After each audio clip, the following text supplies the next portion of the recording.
The Rose and the Owl. Under a Borrowed Banner. Cléa Rêvalys. Summary. Previously published under the title The Owl of the Highlands by Lee Blumenfeld. This is a revised and reimagined edition. The Rose and the Owl. Scotland is a land divided by war, where ancient rivalries run deep, and loyalty can be as deadly as any blade. Eryndor Caerwyn has spent years living a lie. To the world, he is a knight sworn to the English crown.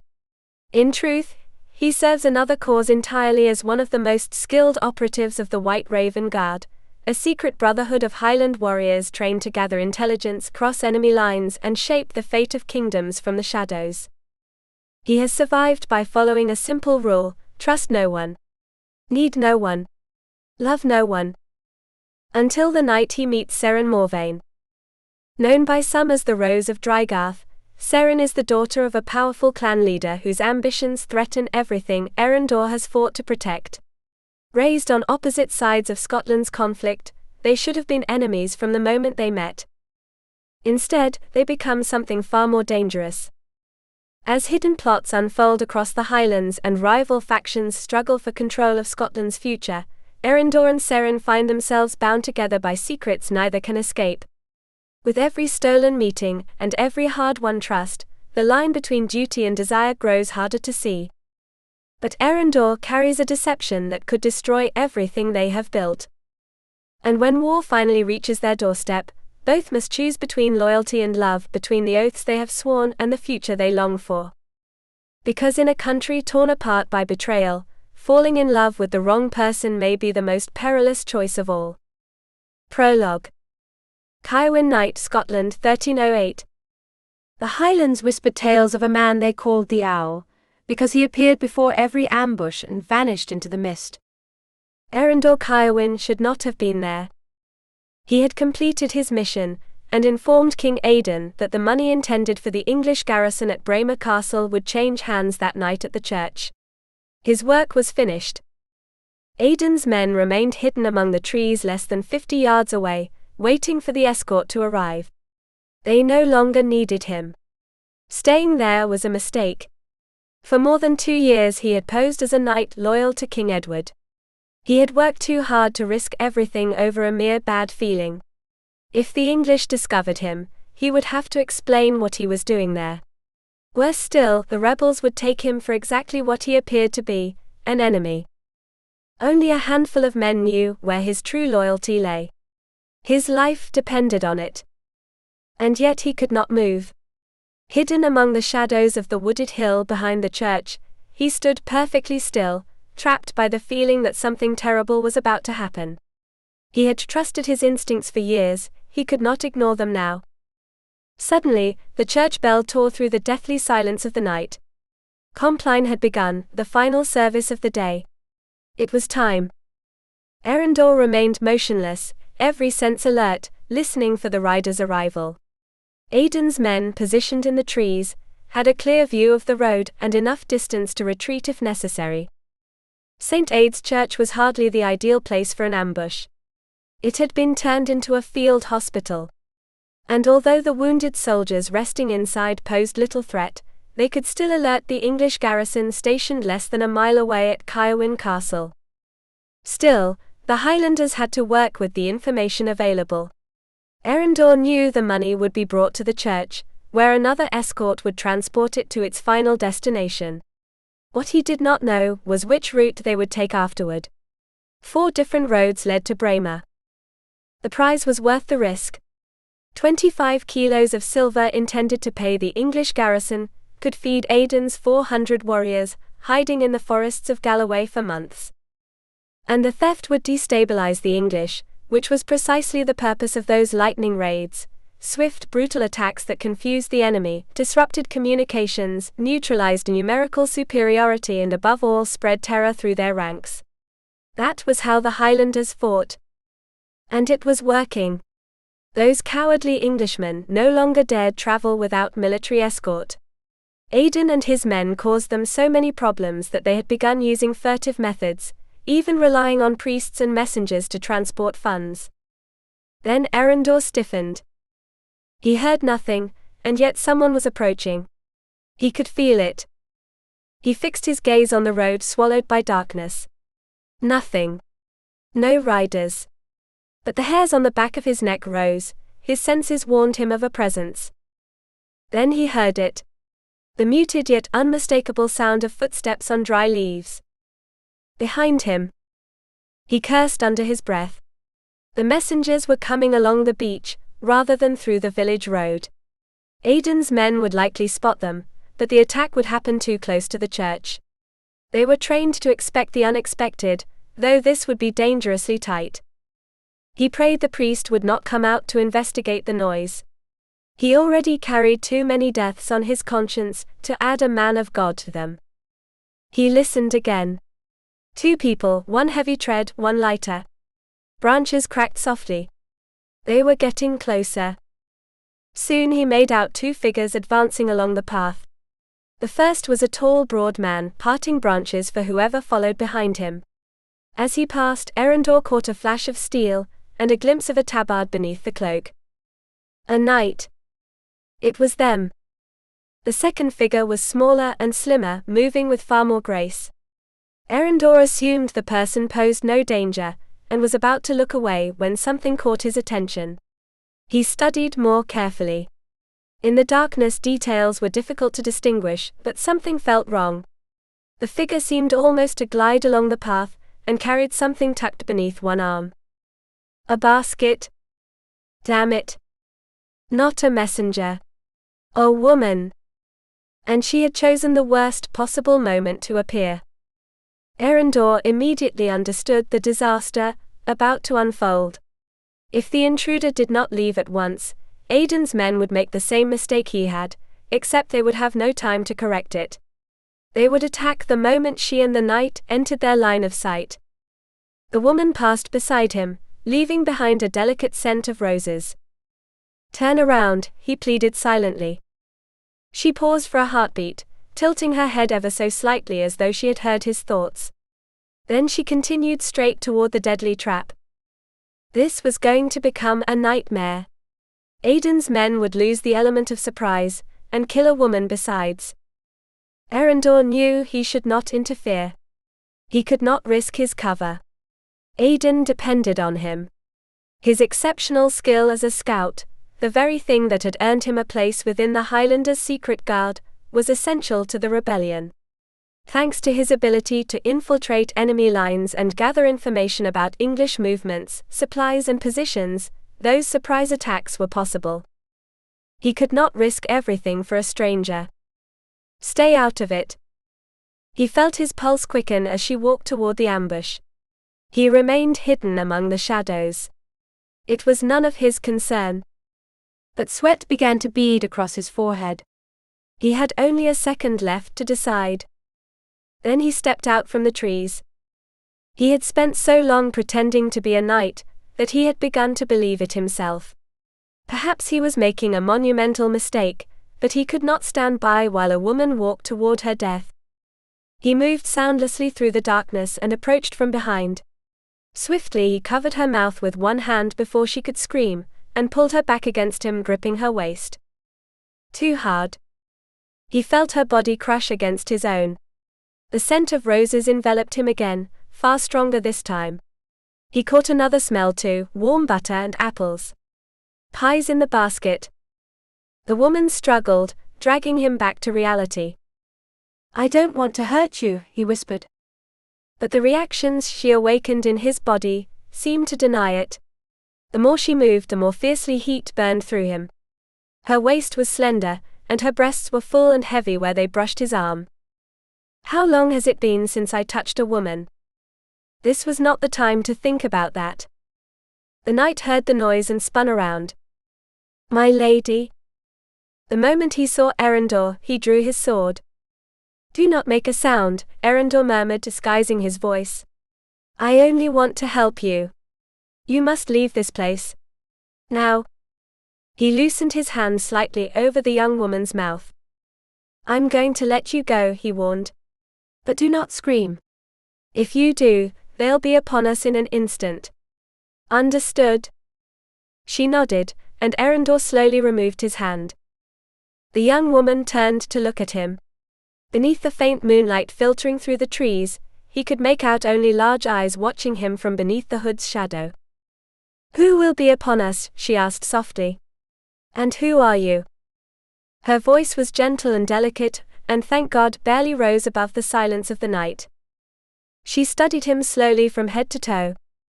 The stranger traveled light, like men accustomed to vanishing into shadows, short mail, padded leather chaucers, practical weapons. Nothing unnecessary. The visor of his helm concealed his face, though not his nature. There was nobility in the way he carried himself, cold discipline in every movement. "You are not a rebel," she said at last. Eryndor almost smiled beneath the iron. He had already guessed as much. This young woman did not sympathize with King Aidan. "Answer the lady," the guard growled, advancing his sword, "or you'll taste mine." Eryndor suppressed a dry laugh. The man looked strong as a bull, but moved with the clumsiness of an ox mired in mud. Bringing him down would have been easy. Time was the problem. Every second drew them closer to disaster. "I am a friend, my lady," he replied calmly. "A knight in service to King Edward. For now." Then he felt it. Not a sound or a movement. Only that nearly imperceptible shift in the air that comes before a storm. As though the entire forest had held its breath. Aidan's men had spotted them. Eryndor clenched his jaw. "You must leave. Now." The young woman looked up at him. Fear flashed in her eyes for an instant, dark and fleeting. She had sensed it too. Too late. Eryndor shoved her behind the nearest tree trunk, just as a whistle sliced through the night. An arrow struck the wood with a dull thud, the next pierced the guard's stomach. The man let out a muffled groan. The third arrow was meant for Eryndor. He twisted on instinct alone. The impact tore through his shoulder, pain blazing down his arm to his hand. He gritted his teeth, snapped the shaft, and barely had time to breathe. Damn it! The Highlanders had mistaken him for one of the English escorts. And he could not defend himself without revealing who he was. He could still flee. But the girl would die. The thought had scarcely formed before hell erupted among the trees. Aidan's men burst from the darkness like spectres from old Gaelic tales, armed shadows born of mountain and mist. The guard fell with a spear through his body, before taking a brutal axe blow to the skull. His corpse collapsed heavily onto the wet leaves. The young woman let out a stifled cry. Eryndor blocked her before she could run toward the body. "No," he said harshly. "You can no longer help him." One attacker saw them move. A spear flew toward her. Eryndor caught it midair, inches from her face. The impact jolted his wounded arm, but he snapped the weapon across his knee before it could reach her. He heard her gasp behind him. "Stay behind the tree," he ordered without taking his eyes off the warriors. A sword came down toward him. He blocked it in time. Another attacker moved from the left. Eryndor stepped back, calculating distances, searching for an impossible escape. What should I do? Reveal myself? Trust them to recognize me before driving steel through my heart? Then a voice cut through the tension. Enough. The Highlanders froze. A man dressed in black emerged between the trees. Tall, agile, silent as a winter wolf. Gregor MacValric. Eryndor released a slow breath. Of course. Only the spearhawk could shoot like that. Gregor approached, with an incredulous expression. Owl, what in God's name are you doing here? Eryndor stepped toward him, and the two clasped forearms. For an instant, something like the old days passed between them. Before the suspicions. Before the necessary lies. I see nobody's managed to ruin that face of yours yet, Eryndor said. Gregor let out a low laugh. They've tried. Then he pointed to the broken arrow, in Eryndor's shoulder. That one was serious. My apologies. I've survived worse. You know this traitor, Captain? One of the men asked. Gregor shot him a cutting look. He is not a traitor. He's one of us. Silence fell like stone. Eryndor closed his eyes briefly. The girl. He had forgotten about her. Behind him came a faint gasp, and he realized she had heard everything. Gregor turned toward the tree as well. Is someone else there? Everything is fine, my lady, Eryndor said quickly. You may come out. The young woman stepped slowly from the shadows. Her hood had slipped back, and moonlight spilled across her hair, a tangle of dark honey-colored waves falling to her shoulders. Eryndor went still. For an instant the war disappeared. The forest. The blood. The pain in his shoulder. Everything faded before that immense gaze framed by dark lashes. Her face was delicate, almost ethereal, like the creatures from the legends bards sang beside the fire, women born from lakes, daughters of Alba's green hills. Far too gentle for a world like this. And yet there she stood. Gregor removed his helm and inclined his head elegantly. My apologies, my lady. We were expecting other men. She looked upon the famous face of Macvalric, without the slightest hesitation. Most women in the Highlands lost the ability to speak when confronted with that smile. She did not. That much I understood already, she replied. Does the outlaw king wage war on women now, or only on priests? Eryndor raised an eyebrow slightly. She certainly possessed courage. And pride. Gregor cleared his throat. It was an unfortunate mistake. King Aidan merely claims what is rightfully his. She ignored the explanation. If you are finished with me, I must go fetch the priest. Her gaze flicked to the lifeless body of her escort, before she added more quietly. There are still men in the castle waiting for aid. Eryndor understood at once. Wounded men from Glawnshire. He studied her more closely. Fine skin, proud, bearing the cloak lined with ermine. Noble without question. And far too close to a war that devoured everything it touched. What is your name? He asked, forcing his voice to remain deep behind the visor. And why are you traveling nearly alone?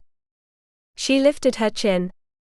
Because fetching a priest rarely requires an army. Even a spy should know that. Eryndor released a brief breath. So that was it. No gratitude. No fear. Only wounded dignity. Gregor intervened before he could answer. That spy just saved your life, my lady. The young woman hesitated. Her lips parted slightly. Then, you have my apology. She looked directly at him. Thank you. Only one word. But Eryndor felt his pulse strike unexpectedly hard beneath his armor. Her gaze dropped to his bloodied shoulder. You are wounded. Concern colored her voice now. Gentle. Real. Before he could answer, Eryndor heard voices near the church. Lights moving through the trees. Torches. Time had run out. You must leave, he said to Gregor. The Highlander understood immediately. He barked an order, and his men vanished into the forest mist with the speed of a wild hunting party.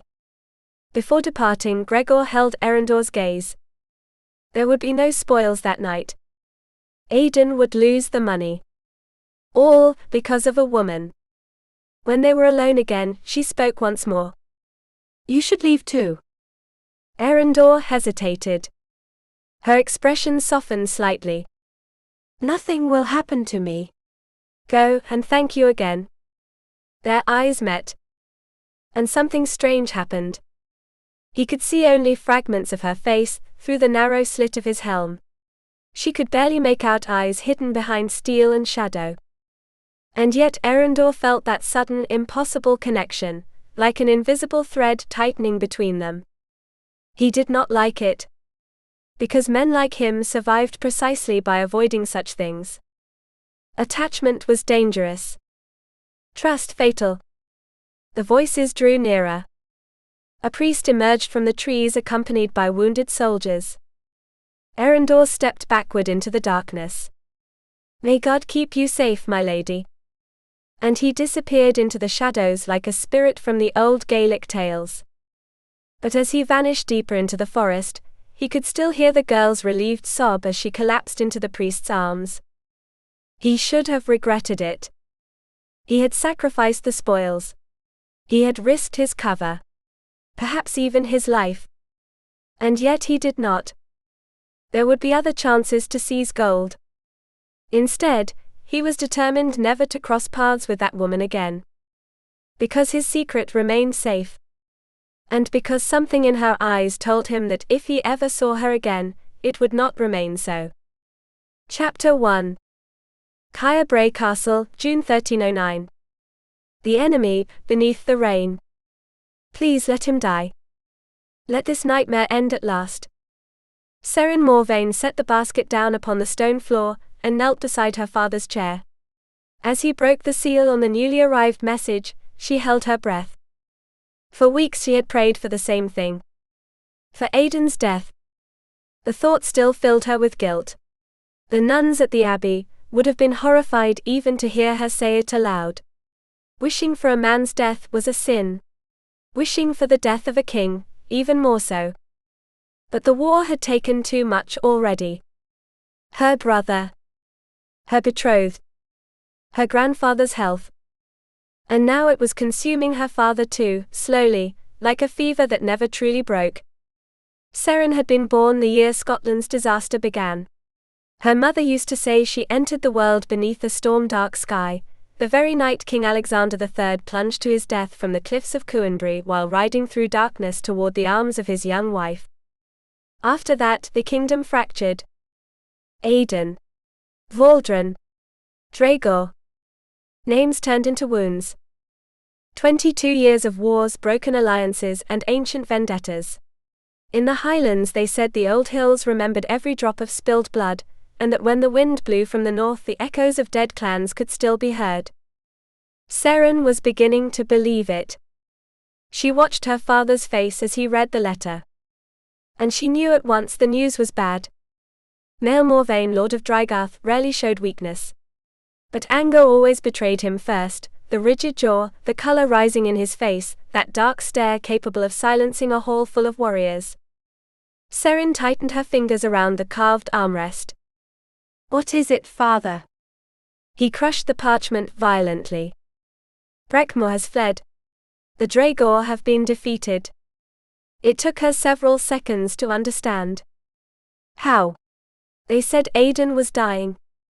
And even half dead he still rallies men as though he was some hero from the old songs, he spat.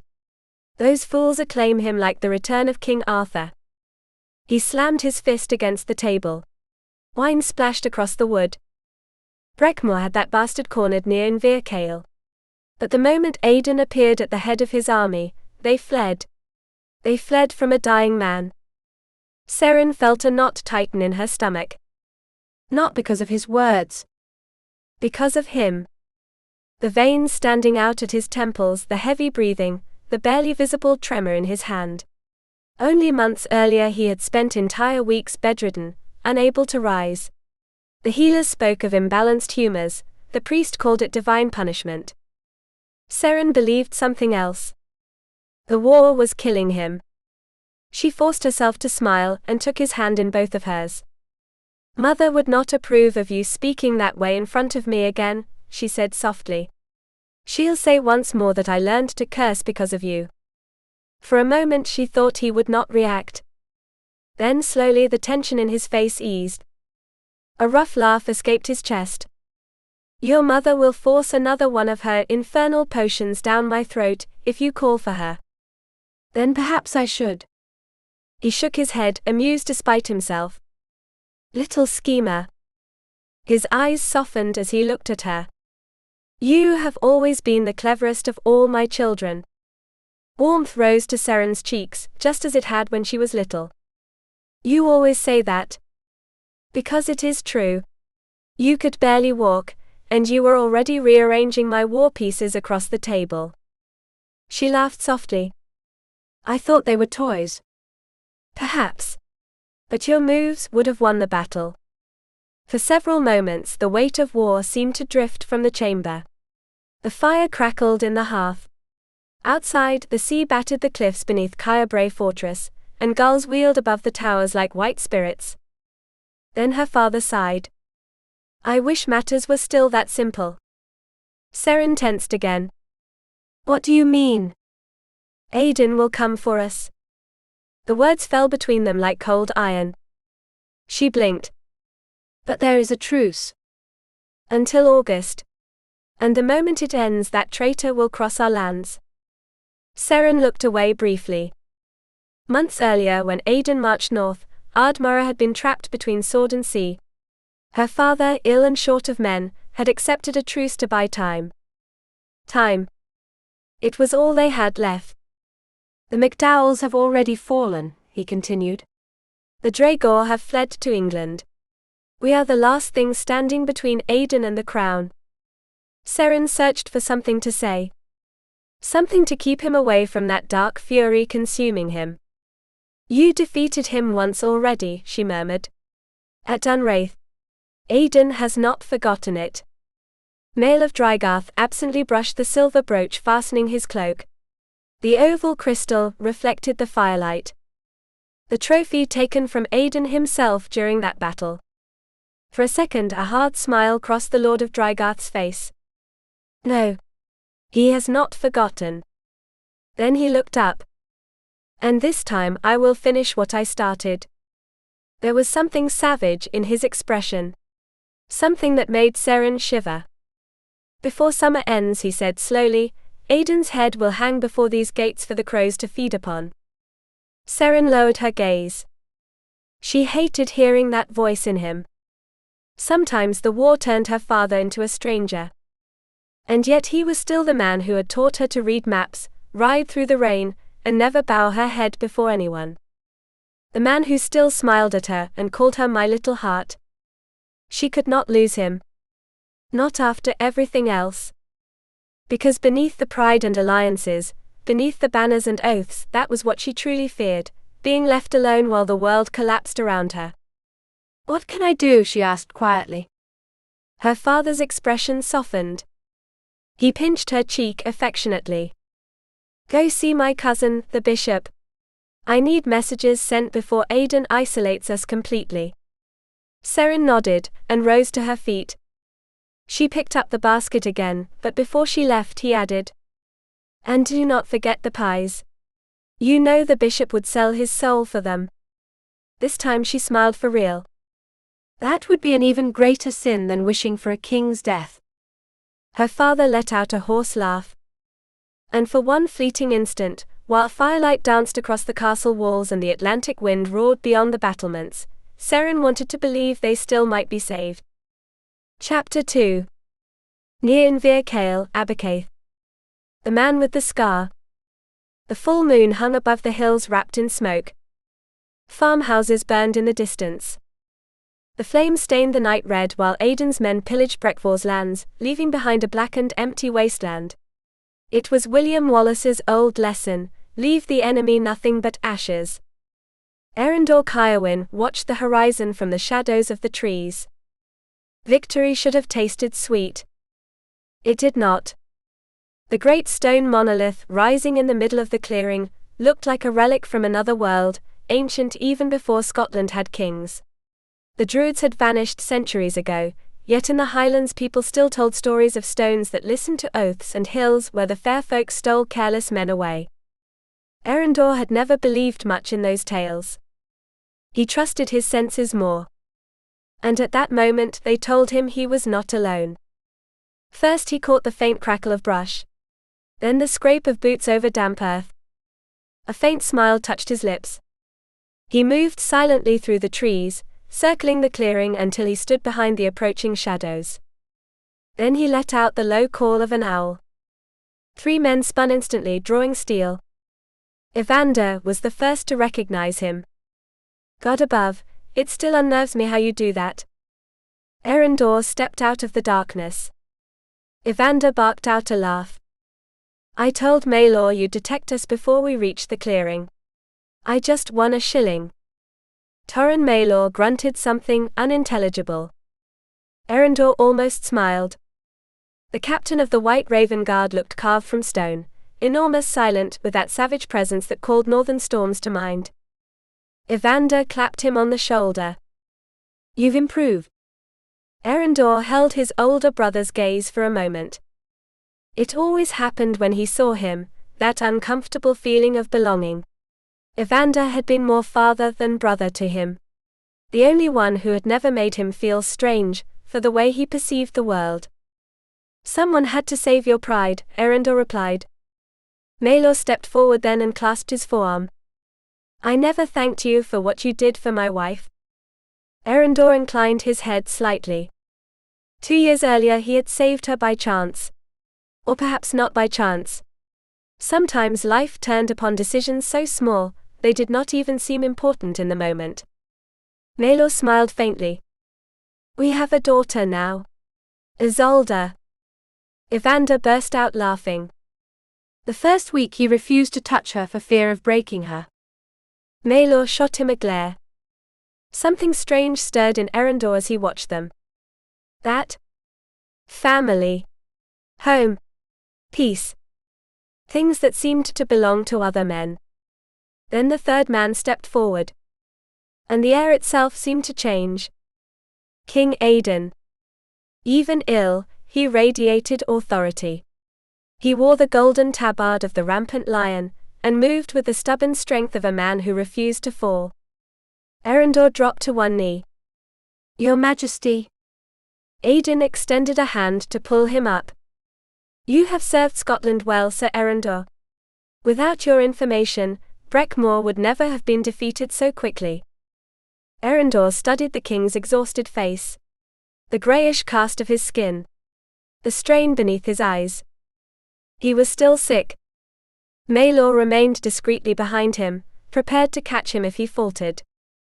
Should you be outside the camp? Eryndor asked. Aidan smiled faintly. Victory heals better than any priest. Maelor snorted. Tell yourself that next time you cough blood. The king ignored the remark, and sat upon a nearby stone. Then he looked at Eryndor. I have a new mission for you. Eryndor's heart quickened. At last. Am I returning to the guard? But Aidan slowly shook his head. Not yet. Disappointment cut through Eryndor like a thin blade. Aidan continued. We still need you inside the enemy camp. Eryndor remained silent. Spying. Pretending. Lying. Again. He had lived behind masks for so long, that sometimes he forgot who he was when nobody watched. Where? He finally asked. Evander smiled before answering. Draegarth. The name fell across the clearing like an ancient curse. Eryndor felt something dark awaken inside him. Male of Draegarth. The man who had murdered his father, before his eyes when he was barely more than a boy. The wound had never closed. In the Highlands there were debts that survived generations. Blood for blood. Clan for clan. Eryndor had waited 12 years for that moment.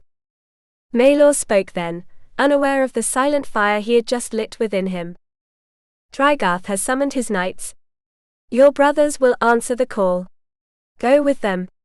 Learn how many men he commands, what alliances he is preparing, which routes he uses.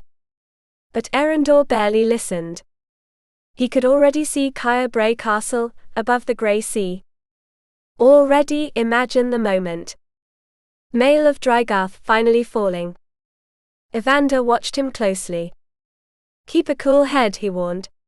Draegarth is dangerous. Eryndor slowly lifted his gaze. And smiled.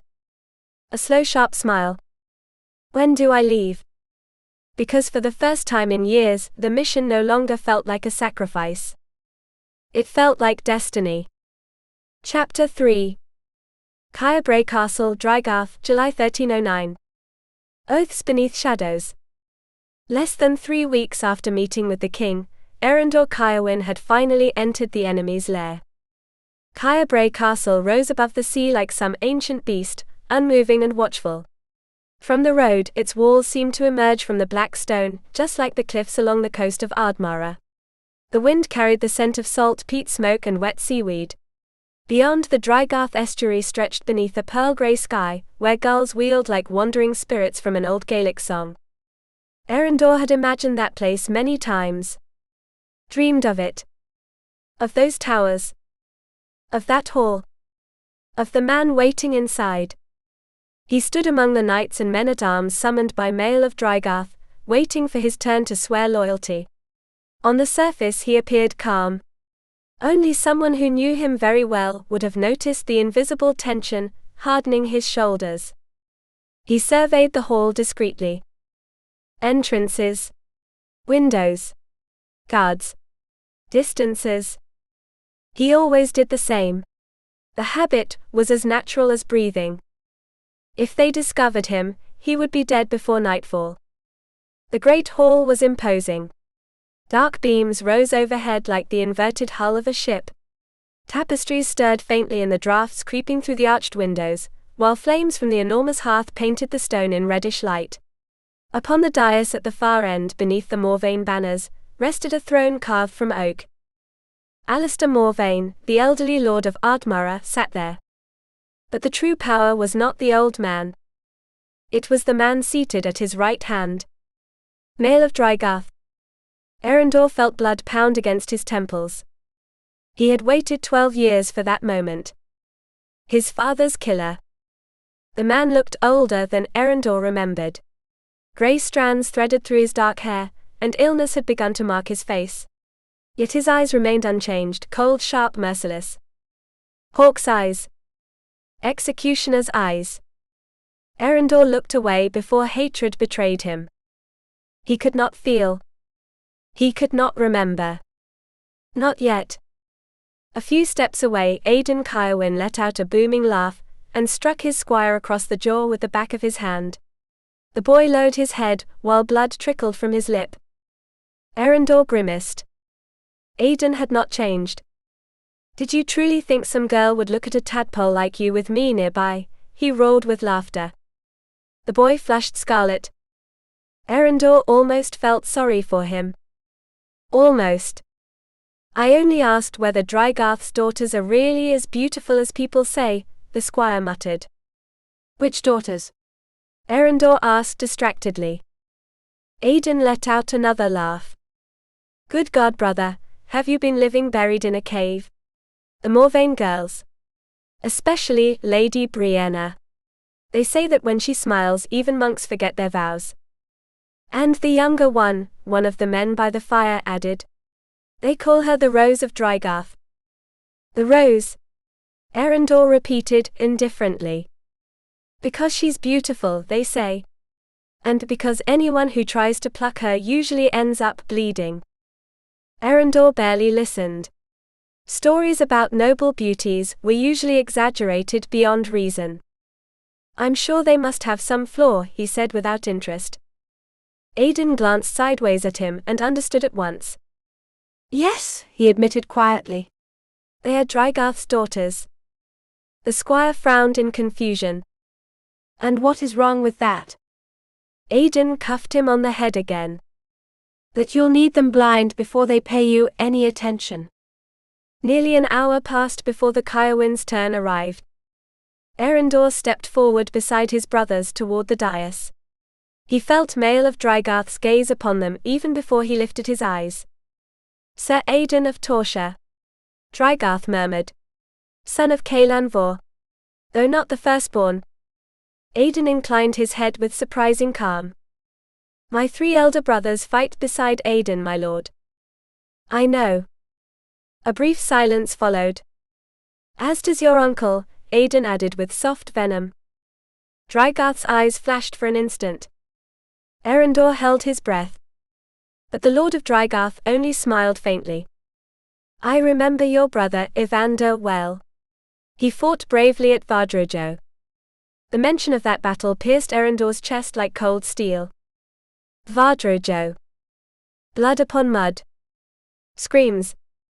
His father dropping to his knees. And Draegarth's knife sinking in where nobody could see. Eryndor clenched his jaw.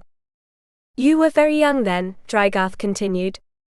"I served as a squire among the Braigan," Eryndor replied. The correct answer. Safe. Draegarth nodded slowly and for the first time seemed to lose interest. Eryndor was just beginning to relax. Then the hall doors burst open. A gust of wind swept through the chamber together with an unexpected sound, women's laughter. Bright, free laughter. The murmur of the men slowly faded. Eryndor looked over his shoulder.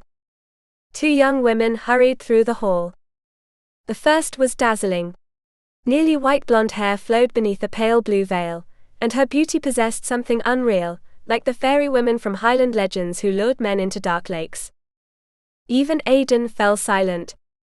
But Eryndor barely saw her. Because the second young woman lifted her head and laughed. And the world stopped. Those eyes. That mouth. Golden brown curls escaping beneath the rose-colored veil. His chest lurched violently. No. It could not be. Brianna, Seren. Draegarth exclaimed with genuine joy. You have returned at last. The young woman ran toward him, and flung her arms around his neck. Father. Eryndor felt the blow, as though someone had driven a dagger between his ribs. Seren. The girl from the church. The woman he had saved. Male of Draegarth's daughter. For an instant the entire hall seemed to tilt beneath his feet. If she recognized him, he was dead. Seren stepped back from the embrace, and only then noticed the crowd filling the hall. She bit her lip with an unconscious, almost intimate gesture. Eryndor remembered that same mouth trembling beneath moonlight. Remembered the fleeting touch of her hand, when he had shielded her behind the tree. And hated remembering it. She turned toward the knights. Her gaze swept across the hall. Passed over him. Continued onward. Then returned. Eryndor felt the air leave his lungs. Seren stared directly at him. He remained perfectly still. He could not flee. Could not hide. Only wait. The young woman's blue eyes narrowed slightly, as though a memory were trying to break through the shadows. Eryndor felt his hand tighten upon his sword hilt. Then he made a decision. He lifted his face fully and held her gaze. If she was going to recognize him, it would happen now. The seconds stretched. Slow. Endless. Then something changed in Seren's expression. Not alarm. Not fear. A faint blush rose to her cheeks. She lowered her gaze at once. Eryndor held his breath. She had not recognized him. Thank God. But the relief did not last long. Because Male of Draegarth had seen the exchange. Which brother are you? He asked softly. Eryndor looked up. The Lord of Draegarth's eyes rested upon him now. Cold. Calculating. Aidan answered before Eryndor could. The youngest of the family, my lord. Sir Eryndor Caerwyn. Draegarth repeated the name slowly. Eryndor. As though trying to remember it. King Edward knighted you after Mileburn, did he not? Yes, my lord. Penrath speaks highly of you. Eryndor inclined his head slightly. Inside he felt disgust. That praise had been earned fighting men who had once been his companions. Friends. Brothers in arms. There were nights when he still remembered some faces. And others when he wished he never would again. Draegarth studied him for several more seconds before finally turning away. Eryndor exhaled slowly. He had survived. For now. As they stepped down from the dais, he felt another gaze upon him. He did not need to search for it to know it was Seren. Draegarth's daughter. The girl from the church. The woman whose voice still haunted him some nights, like an old Celtic melody heard beside the fire. Eryndor clenched his jaw. That was a problem. A very dangerous one. Because he had discovered too late that desire could be more treacherous than any sword. Chapter 4. Echoes of War. Seren was not watching where she was going. She was late. She had barely had time to wash her face, change her gown, and pin up her hair before the banquet. And it was entirely her own fault, because the celebration had been her idea in the first place. Her brother Kieran had reproached her without restraint. A feast? Now? When Aiden could descend upon us before summer ends? But Seren still believed she had done the right thing. War poisoned everything. The fear, the news, the conversations, the silences. Every day seemed stained with ash. And so she wanted, if only for a few hours, to return some life to the castle. Music. Candles. Laughter. People dancing instead of sharpening swords. A reminder of why life was worth fighting for. Her father had agreed eagerly enough. Seren suspected Mael of Draegarth wanted to appear strong before his men after his illness, but she did not care. That night Caer Bray would feel like a home again, rather than a fortress besieged by the shadow of war. There would be wine, roasted meats, honey pies and harp music. A Seneki, an oral storyteller, would recount ancient tales of the clan, stories of Maelric and the kings of the Isles, while the sea wind battered the walls like some distant drum. And afterward they would dance. God, how long had it been since she last danced? She and her sisters had spent entire days preparing every detail. They had even argued for an hour over the color of the ribbons decorating the upper gallery. And now she was late. Though truthfully she did not regret it. Ellsworth's baby was beautiful, tiny and warm as a newly hatched chick.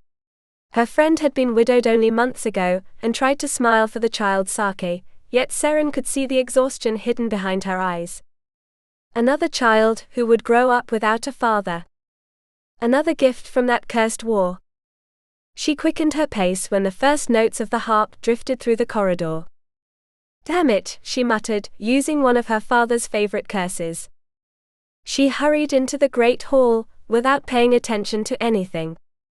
And walked straight into a wall. Or so she thought. Until the wall moved.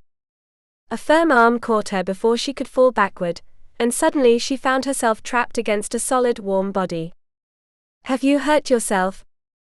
The voice wrapped around her before she could even react. Deep. Low. With the faint roughness that brushed against her skin like an unexpected caress. Seren blinked. No, it's nothing. Thank you. Though to be honest, she felt a little dizzy. Slowly she lifted her head. And saw him. Sir Eryndor Caerwyn. The silent knight she had caught staring at her days earlier. At once she felt that strange jolt inside her chest again. The same one. A ridiculous, uncomfortable quickening of the pulse. As though something woke whenever he was near. He was a strange man. Not because of his appearance, though now, standing so close, she realized he was far more handsome than she had first thought, but because of the feeling he gave her. There was something restrained within him. Something still and dangerous. Like embers beneath ash. His black hair was still damp, curling over his brow and nape. He must have come from bathing only moments ago. He smelled of soap, herbs and clean chimney smoke. And he was enormous. Seren was not short, and yet she still had to tilt her head back to meet his eyes. Good heavens. The man practically filled the entire doorway. Then she truly looked at him. And the air seemed to stop. His eyes were not brown. They were gold. Dark amber threaded with flashes of honey and copper, beneath absurdly long lashes any woman would have envied. Eryndor finally seemed to recognize her.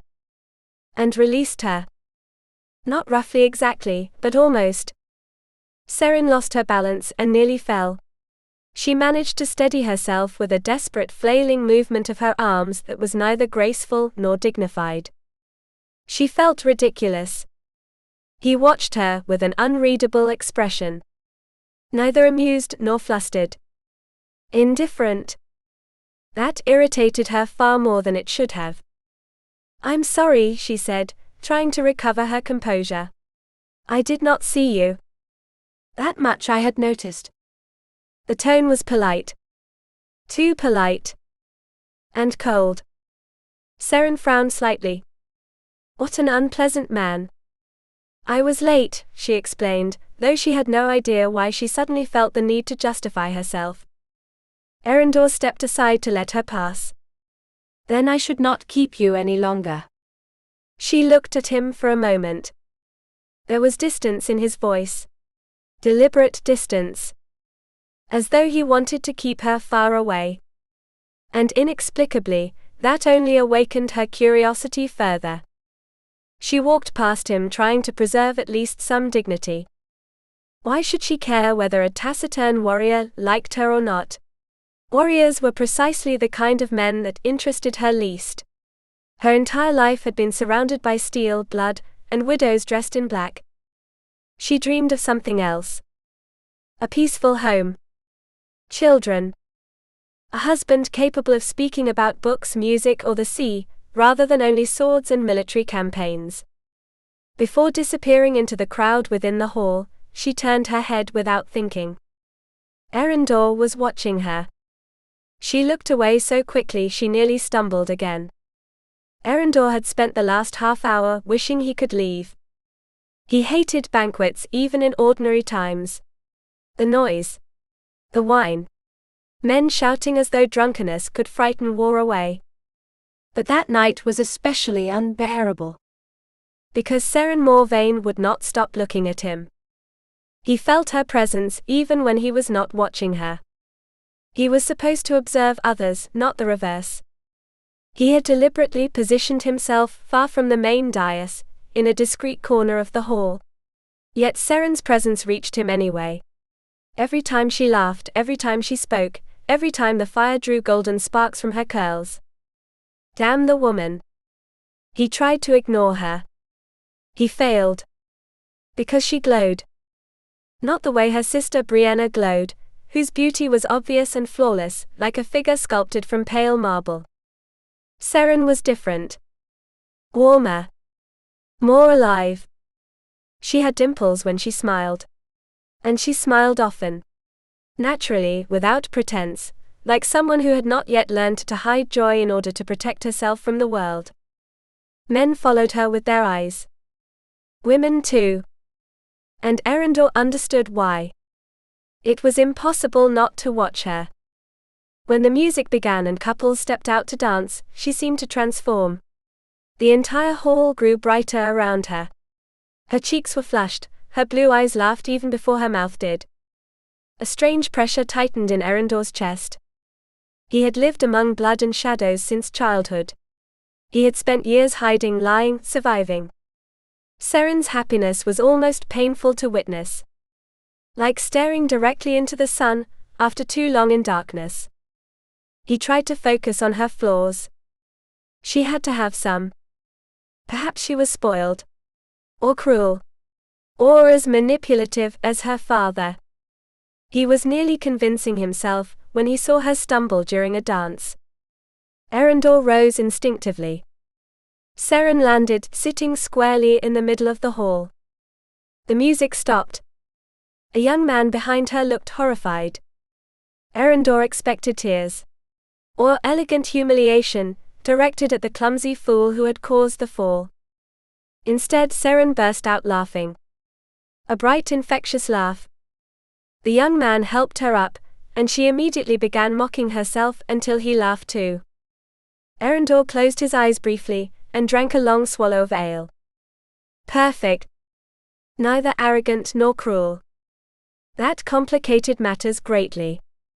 Because she was still male of Draegarth's daughter. And he still desired her. He had understood it the instant she fell into his arms near the doorway. He had felt the warmth of her body pressed against his own. The softness of her curves. The brush of her breasts against his chest. And a surge of desire so sudden, he had to let her go immediately before betraying himself. That was a problem. A dangerous one. Eryndor knew combat, espionage, betrayal, and death well. But he had no idea what to do with a woman who looked at him, as though trying to discover who he truly was beneath all his shadows. Women usually sensed something strange about Eryndor, and preferred to keep their distance. With Seren Morvane, however, that had not been enough. He had tried to drive her away with coldness, to seem curt, almost unpleasant. The result had been disastrous. Elegant courtesy was not his talent, that belonged to men like his brother Aidan, but neither was cruelty. Treating her that way had left an uncomfortable taste in his mouth, even though he knew it was necessary. He forced himself to push the thought aside. What did it matter if he had wounded Draegarth's daughter's pride? Soon that girl's world would collapse alongside her family's. Around him, however, nobody seemed to notice. The great hall vibrated with laughter, harp music, and the smell of ale. Men drank as though summer promised peace rather than war. Beneath the blackened beams overhead, torches cast golden reflections across the Morvane banners, while a Seneki recounted ancient Gaelic deeds between bursts of laughter and raised cups. Eryndor studied the hall with a strange feeling. Did they not understand everything was changing? The Draegar had fallen. England no longer protected Scotland as it once had. And King Aidan advanced westward like an unavoidable storm. Not even Aidan seemed concerned. His brother laughed thunderously among half-drunk men, pounding tables and emptying tankards as though war lay hundreds of miles away. "Do you dislike ale, Sir Eryndor?" Eryndor turned his head. It was Aemon, Aidan's young squire, seated beside him. "I do like ale," he answered. "Just not as much as my brother." The boy smiled shyly, then lowered his voice. "The young lady watches you often." Eryndor did not need to follow his gaze to know whom he meant. "Are you not going to ask her to dance?" Before he could answer, Aidan's booming voice crashed over them. "Do not waste your time, Aemon. My brother would rather dance with a sword than a beautiful lady." Laughter exploded around the table. Aidan toyed with his meat knife, tossing it into the air and catching it by the handle. Aemon flinched involuntarily. Eryndor noticed at once. He remembered that game far too well. For years Aidan had made knives part of his lessons. He would throw them without warning, to force his men to react. According to him, that was how a warrior's reflexes were forged. Eryndor still carried scars from that education. "The last time he courted a girl," Aidan continued, "Eryndor was barely more than a skinny little squire." The laughter grew louder. "What was her name?" someone asked. Eryndor slowly turned the cup between his fingers. "Catria." "And what happened?" "Nothing," he said with a shrug. "We were not suited for one another." Aidan barked out a laugh. The poor girl ended up terrified. "My brother was always strange." Eryndor let the comment pass without reaction. Aidan pretended to throw the knife, and Aemon nearly jumped off the bench. Fresh laughter rippled around the table. "Hard to believe he'd end up a warrior," his brother went on. "Until he was 12 he could barely lift a sword." Eryndor lowered his eyes briefly. Everyone had doubted him. Everyone except Evander. "And look at him now," Aidan said with a crooked smile. "Our father would be proud." The words surprised him more than he expected. Aidan suddenly hurled the knife. Aemon managed to catch it by the handle, though barely. "Ha!" Aidan roared with laughter. "Perhaps there's still hope for you yet." The conversation scattered once more into ale and smoke. Eryndor used the moment to discreetly study his brother. Aidan was scanning the hall, searching for someone. Or rather, one person in particular. Lady Brienne Morvane. Eryndor followed his gaze toward the group of women laughing near the fire. Brienne stood out with radiant beauty, yet it was Seren who inevitably drew his attention. She wore a dark blue gown embroidered in silver. Music seemed alive within her. She laughed with her whole heart, tilting her head back slightly, and that simple gesture carried more power than any courtly artifice. Eryndor clenched his jaw. That was dangerous. Very dangerous. "It's a pity," Aidan murmured suddenly. Eryndor understood at once what he meant.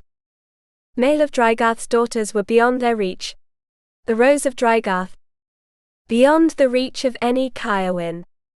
Yes, he replied without taking his eyes off Seren. It is.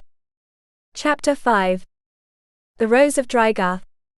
Seren kept discovering new flaws in herself with alarming regularity. To her well-known stubbornness, the same stubbornness that had once driven her to threaten tying her father to his bed when he tried to rise while ill, she now had to add a certain wounded vanity. Also her overly blunt tongue, improper for a lady according to some of the castle women. And, naturally, that distinctly unfeminine habit of repeating her brother's curses whenever she was angry. But this was different. Why did the indifference of a man she barely knew matter so much to her? It should not matter. And yet it did. All evening she had laughed, danced, and drunk more spiced wine than was wise. Still, part of her had continued searching for him through the crowd. The dark Caerwyn night, silent as a shadow against the wall. Not one glance. Not a single one. And absurdly it hurt. She was not beautiful like Brienna, of course. Nobody was. But neither did she frighten men away. More than one had told her so. She had no warts, no crooked teeth, no foul temper, at least not always. So what did he see when he looked at her? Or worse, why did he seem not to see her at all? She leaned beside a narrow stone window, and let the cold night air cool her cheeks. Inside the great hall boiled with warmth and music. The peat fire crackled at the center, while harps and drums filled the air with ancient Gaelic melodies. Some men sang fragments of old war ballads, others pounded the tables in rhythm. The banquet was a success. Everyone seemed happy. Everyone except him. Without meaning to, she glanced again toward the far corner. Sir Eryndor Caerwyn still stood there.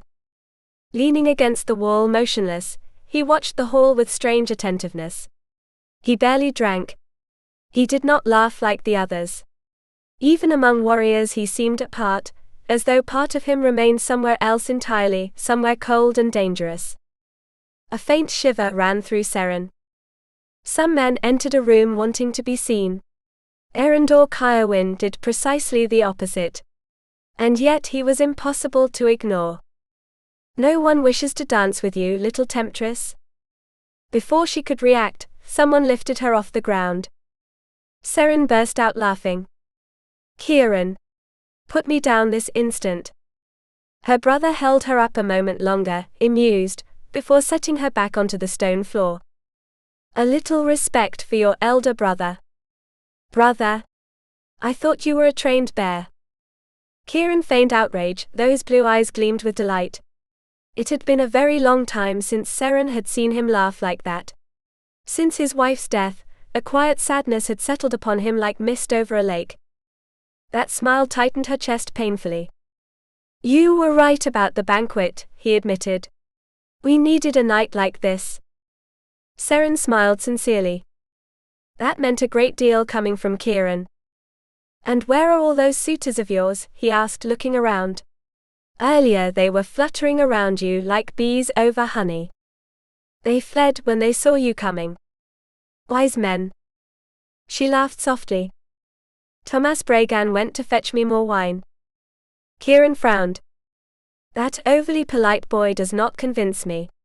You need a man capable of crossing hell itself to protect you. Seren slipped her arm through her brother's.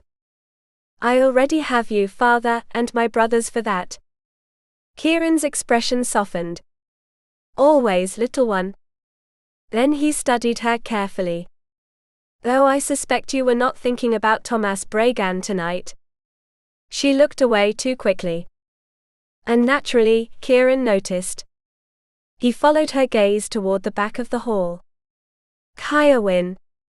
Heat flooded Seren's cheeks. I wasn't looking at anyone.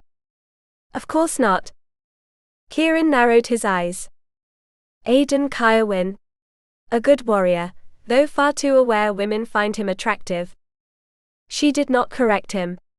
She was not even sure why she wanted to. It was not Aidan who unsettled her. It was Eryndor. Always Eryndor. Be careful, Caerwyn said calmly. The Caerwyns have never been simple men. No man is, she murmured. Caerwyn laughed. I'll grant you that. Then Seren noticed movement near the Caerwyn table. 3 young women approached laughing. Pretty girls, dangerously flirtatious. One of them, Sarah, seated herself beside Eryndor and leaned toward him with a smile far too practiced. Seren felt such immediate irritation, she was nearly ashamed of it. Why should she care? She did not. Not in the slightest. And yet, she watched the scene with irritated attention. Sarah spoke, laughed, brushed the knight's arm, and even leaned low enough to reveal more cleavage than decency allowed. Eryndor barely reacted. Not one genuine smile. No interest. Nothing. After several minutes, the girl finally turned toward the other men at the table instead. Seren exhaled slowly, unaware she had been holding her breath. Then perhaps it was not her fault. Perhaps he was simply like that. Cold. Reserved. Distant. Or perhaps he was hiding something. The thought came only briefly, yet it made her shiver. Eryndor leaned toward his brother Aidan, murmured something quietly, and then rose to his feet. He was heading for the exit. Seren glanced around. The feast had only just reached its liveliest point. Torches still blazed, couples danced to an old Highland reel, and Asenaki had already begun another tale of heroes and war-haunted spirits. He could not leave yet. Without giving herself time to think, Seren crossed through the crowd. She caught him near the doorway and stepped in front of him. Eryndor stopped. He did not look especially pleased. Still, she lifted her chin. I hope you are not leaving because of me. One of his brows arched slightly. Should I be? Seren ignored the dry tone. Perhaps I offended you earlier. Something like a smile brushed the man's mouth. I will survive. Dear God. When he smiled, he became even more dangerous. Up close his presence was overwhelming. Tall, motionless, with that restrained calm that seemed to conceal violence beneath his skin. Seren had grown up surrounded by warriors, yet no man had ever made her so aware of herself. Of her breathing. Of her hands. Of the absurd speed of her pulse. Then perhaps you disliked the food, she continued. Or the music. The banquet is excellent, Lady Seren. But he glanced again toward the door. He wanted to leave. She swallowed. Do you dislike dancing? Eryndor slowly turned his gaze back to her. For an instant, Seren thought he might accept. She saw him hesitate. Then something changed in his eyes. A sudden icy hardness. His gaze drifted slowly down over her in a deeply unsettling way. It was not desire. It was distance. As though he were raising a wall. Sometimes I dance, he said at last. But not tonight. The words fell between them like a door slamming shut. Heat rose into Seren's cheeks. What a ridiculous humiliation. I understand, she murmured. She stepped back. Eryndor watched her lower her eyes, and something inside him tightened. Damn her. He did not want to hurt her. He should not have cared, yet he did. He had seen her approaching through the crowd smiling, and for one dangerous instant he had forgotten who she was. Draegarth's daughter. The Rose of Draegarth. The daughter of the man he had come there to destroy. It had taken only one glimpse of Mael Morvane's watchful stare from the high table to restore his reason. Seren began to turn away. Eryndor reacted before thinking. Wait. He caught her arm gently and released it at once. She lifted her eyes toward him. There was something vulnerable in that expression he found unbearable. I have a duty to fulfill, he said abruptly. Seren inclined her head slightly. Is that duty truly so important? Yes. Not important enough to let you enjoy one peaceful night? Eryndor held her gaze. Not when war is this close. The joy slowly faded from her face. And suddenly, she saw him again for what he was. A warrior. Nothing more. Then your lord is fortunate to have men so loyal. If only she knew the truth. Eryndor looked away. Before he could answer, a woman appeared beside Seren. The Countess of Draegarth, still elegant despite her weariness, took her daughter by the arm. Your father needs you to distract certain men, before they begin another argument about Aiden. Seren nodded. Then she looked at Eryndor one last time. Good night, Sir Eryndor. The tone was proper. Cold as well. And it left a bitter feeling behind. He watched her walk away through the music and golden lights of the great hall. He should have felt relieved. Instead, he felt something far more uncomfortable. Regret. Chapter 6. The Owl. Eryndor was close to succeeding. The castle gate lay scarcely 15 paces away. In a few minutes he would be outside Caer Bray, far from those walls and curious eyes, free to ride around Lake Arian and gather information for Aiden. Sir Eryndor. The voice struck him like an arrow. He closed his eyes briefly. Her again. He glanced sideways toward the exit, calculating the distance. If he started running now. No. He could already imagine the men's laughter, for the rest of the year. Then Seren appeared beside him. Smiling. She always smiled. And that was beginning to become a problem. The grey morning light tangled itself in her golden hair, the wind carried the fresh scent of sea air and damp peat, but Eryndor barely noticed anything beyond her. There were beautiful women in Scotland, certainly. In every fortress, every hall. But Seren Morvane possessed something different. A living, unspoiled joy impossible to ignore. As though she walked through the world convinced good things still remained within it. Her eyes were dark blue, deep. No, not deep. Like sapphires. Eryndor cursed inwardly. There he went again with the thoughts of some lovesick bard. Then he made the mistake of lowering his gaze. And saw the gown. Merciful God. The vivid yellow clung shamelessly to her figure, molding itself to her waist and hips like a second skin. The square neckline revealed the generous curve of her breasts, pale and soft beneath the sunlight. Desire struck him hard. So suddenly it almost hurt. He had to wrench his eyes away. That woman was going to kill him. I'm glad I caught you, she said, slightly breathless. He should not think about her parted lips. Nor how that breathlessness might sound under different circumstances. He had spent an entire week avoiding her. A full week finding her everywhere. In the courtyard. At the stables. Near the chapel. Beside the healer after he received that cut upon his arm, a ridiculous wound caused because he had seen her running through the garden with her sisters like some girl escaped from a Gaelic fairy tale. And the more he tried to push her away, the closer she seemed to come. If you have a moment, I would like to speak with you, Seren said. Eryndor tightened his jaw. I'm leaving now. It will have to wait. Disappointment flickered briefly across her face. And against all logic, he felt miserable again. Behind him, Aiden barked out a laugh.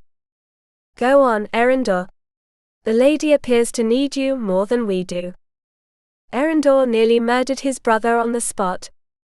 Aiden enjoyed watching him suffer far too much. Since the banquet, everyone in the castle seemed to have noticed Seren Morvane's interest. Everyone except her, perhaps. Or perhaps she knew perfectly well.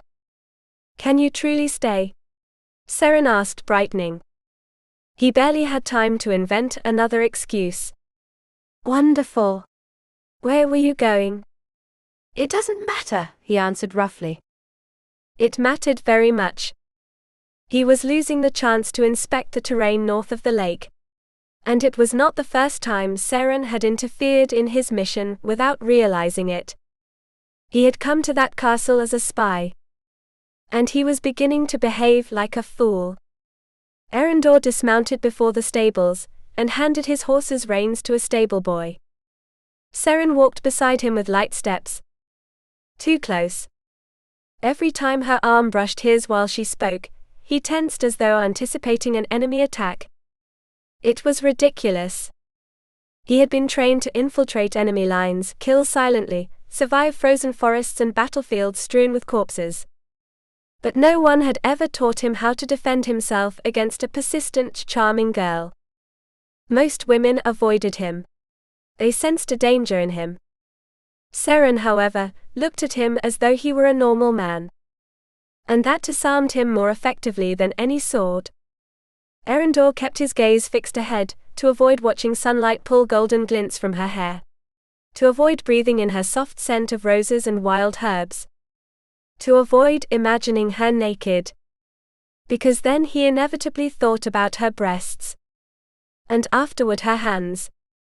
And then, "I hope you are not too disappointed about staying behind, instead of riding with the others," she remarked cheerfully. He muttered something unintelligible. Seren pretended not to notice. Or perhaps, Eryndor thought, she simply could not hold grudges. They reached the inner courtyard. "What did you wish to speak with me about?" he asked. "Would you not rather go inside? I could ask for spiced wine and—" "Here's fine." Far too dangerous to be alone with her. In broad daylight, surrounded by servants, soldiers and blacksmiths, at least he retained part of his judgment. Seren's lips tightened slightly in disappointment. "I heard your brother say you are excellent with a spear." Eryndor watched her cautiously. "And—" She drew a breath, as though containing her excitement. "I want to organize competitions tomorrow. Something like the Highland Games. Races, archery, friendly bouts. Father believes it will lift the men's spirits." Eryndor stared at her in disbelief. "That was so urgent." She blinked, confused. "Of course. Do you know why there were no games this year?" Seren's smile faltered. "Because of the war." "Exactly. And yet you want to organize festivities, while men prepare to kill and die." The brightness in her eyes changed. It did not disappear entirely, but it grew steadier. More adult. "Precisely because of that," she replied. "Men need to remember they are still alive." Eryndor said nothing. The wind stirred the golden ribbons of her gown.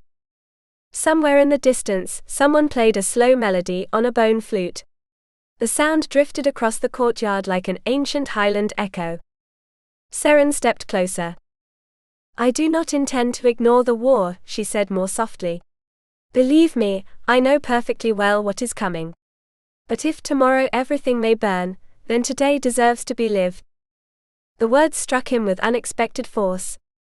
Because she was not as naive as he had wanted to believe. She simply refused to let fear poison everything. "If you do not wish to help me, I will ask another," she added. An absurd stab of jealousy pierced him at the thought. Another man walking beside her. Another man hearing that soft voice.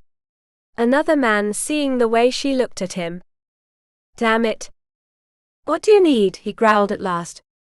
Seren's face lit so radiantly, he had to stop himself from touching her. As she enthusiastically began explaining her ideas, the contests, the prizes, the wages, the songs that would play at the end of the day, Eryndor realized something terrible. Facing 20 English soldiers would have been far easier than continuing to resist Seren Morvane. The day of the competitions dawned clear. A strange blessing in a land of rain and mist. From early morning, the entire castle thrummed with energy. Clanfolk filled the walls, courtyards and nearby hillsides. Laughter mingled with the thunder of drums and the smell of roasted meat. For a few hours the war seemed distant. Seren watched the field from the slope beside her sisters. Below, the warriors lined up for the spear-throwing contest. "There is your knight," Brianna murmured with a teasing smile. Seren grimaced. "He is not my knight." "Of course not," Liara laughed. "That is why you have spent an entire week chasing him around the castle." Seren blushed. I'm only trying to be kind. Her sisters burst into laughter. I hope you are not this kind with every man, Liara said. Mother nearly fainted when she saw the gown you wore yesterday. Seren huffed. It had all been pointless anyway. Sir Eryndor had barely looked at her. And yet she kept thinking about him constantly. It was absurd. She had always distrusted warriors. Hard men raised for violence, incapable of offering the peaceful life she wanted. So why was that silent, surly man taking up more and more space inside her thoughts? Below, Eryndor took his place among the competitors. Even from a distance, he commanded attention. Tall. Still. Restrained. Like a storm before it broke. Seren watched him while the wind stirred his dark hair. There was something about him that did not fit. Something hidden. And the more she tried to stay away from him, the more she wanted to discover what it was. Chapter 7. Between Hawks and Wolves. At Sir Eryndor's suggestion, the contest would not simply consist of throwing spears from a fixed position. The competitors would have to do it mounted and at full gallop, wearing armor. It was an idea entirely typical of him, practical, demanding, and stripped of ornament. During the previous days, Eryndor had helped organize the competitions with almost irritating efficiency. He barely spoke, yet solved problems before the others had even finished arguing about them. Seren suspected he worked so diligently only to rid himself of her as quickly as possible. And he had also made certain never to be alone with her. He always found some man-at-arms to accompany him, as though Seren were an ambush rather than a girl. With a faint sigh, she pushed the thought aside and returned her attention to the field. One after another, the warriors spurred their mounts forward, and hurled spears at the straw targets lining the plain. The thunder of hooves echoed over the damp grass while the lake wind whipped banners and cloaks. At true Highland games, the contest would have included the quintain, a rotating dummy armed with a shield against which riders charged with short lances as though jousting. But this was more than enough to excite the crowd. And it was not as simple as it looked. Many spears missed the targets entirely, drawing whistles and laughter from the spectators. Others showed genuine skill. Caerwyn was one of them. When his spear struck dead center, Seren and her sisters burst into cheers. Only Alistair Vielna, the keeper of Freshelan Castle beside Lake Oren, had managed a throw equally precise. Then Eryndor stepped toward the starting line. Seren leaned forward upon the rock where she sat. He wore his helm, and the Caerwyn tabard over his mail. The colors of his clan gleamed upon his shield, yet there was something different about his arms. A dark bear stood at the center of the crest, a reference to the ancient Gaelic Artos from which his name derived. It suited him far too well. The horse surged into a gallop. Eryndor held the reins with his right hand and the spear with his left. Being left-handed forced him to throw diagonally, a far more awkward position than the other competitors. Yet he barely seemed to notice. Seren felt her heartbeat quicken. He rode as though he had been born on horseback. He did not fight the movement of the animal, he flowed with it. Rider and mount seemed like a single creature hurtling across the grass. Eryndor raised the spear. The motion was swift, clean, elegant. The wood whistled through the air, and struck only inches from the center. The crowd roared. So did Seren. It was a magnificent throw. Not quite as perfect as Caerwyn's or Vielna's, but excellent. And yet, something did not fit. The rounds continued. The worst throwers were eliminated one after another, until only the best remained. At the end of the third attempt, Caerwyn still held first place. Vielna second. Eryndor third. Seren frowned slightly. It was strange. In every round, Eryndor had planted the spear at precisely the same distance from the center. Not a little closer. Not a little farther. Too exact. As though he had decided not to win. The men began removing their helms amid applause and jokes. Stable boys collected the horses while the crowd slowly descended the hillside. Eryndor, however, seemed determined to disappear before receiving congratulations. Of course. Seren immediately rose to her feet. "Where are you hurrying off to?" Brianna protested, still tangled in her plaid. "I'm going to congratulate Caerwyn." "Who else?" Liara giggled behind her. Seren descended the rocky path winding beside the cliff, trying to ignore the drop to her left, and the people moving with maddening slowness. "Are you certain you do not wish to congratulate the young Caerwyn?" Liara sang out. Then she added more quietly, "Do not turn around, but I think he's watching you." Naturally, Seren turned around. And Liara was right. Eryndor was staring directly at her from below. Their eyes met. The impact was immediate. Something warm and dizzying rushed through her chest. Because for the first time since she had met him, Eryndor did not seem distant. He seemed alarmed. Seren barely had time to understand it. Distracted, she stepped badly upon a loose stone. "Seren, careful!" Brianna shouted. Too late. Her ankle twisted. She lost her balance and instinctively staggered backward. The earth gave way beneath her foot. For one horrible instant, she hung at the edge of the void. Then she fell.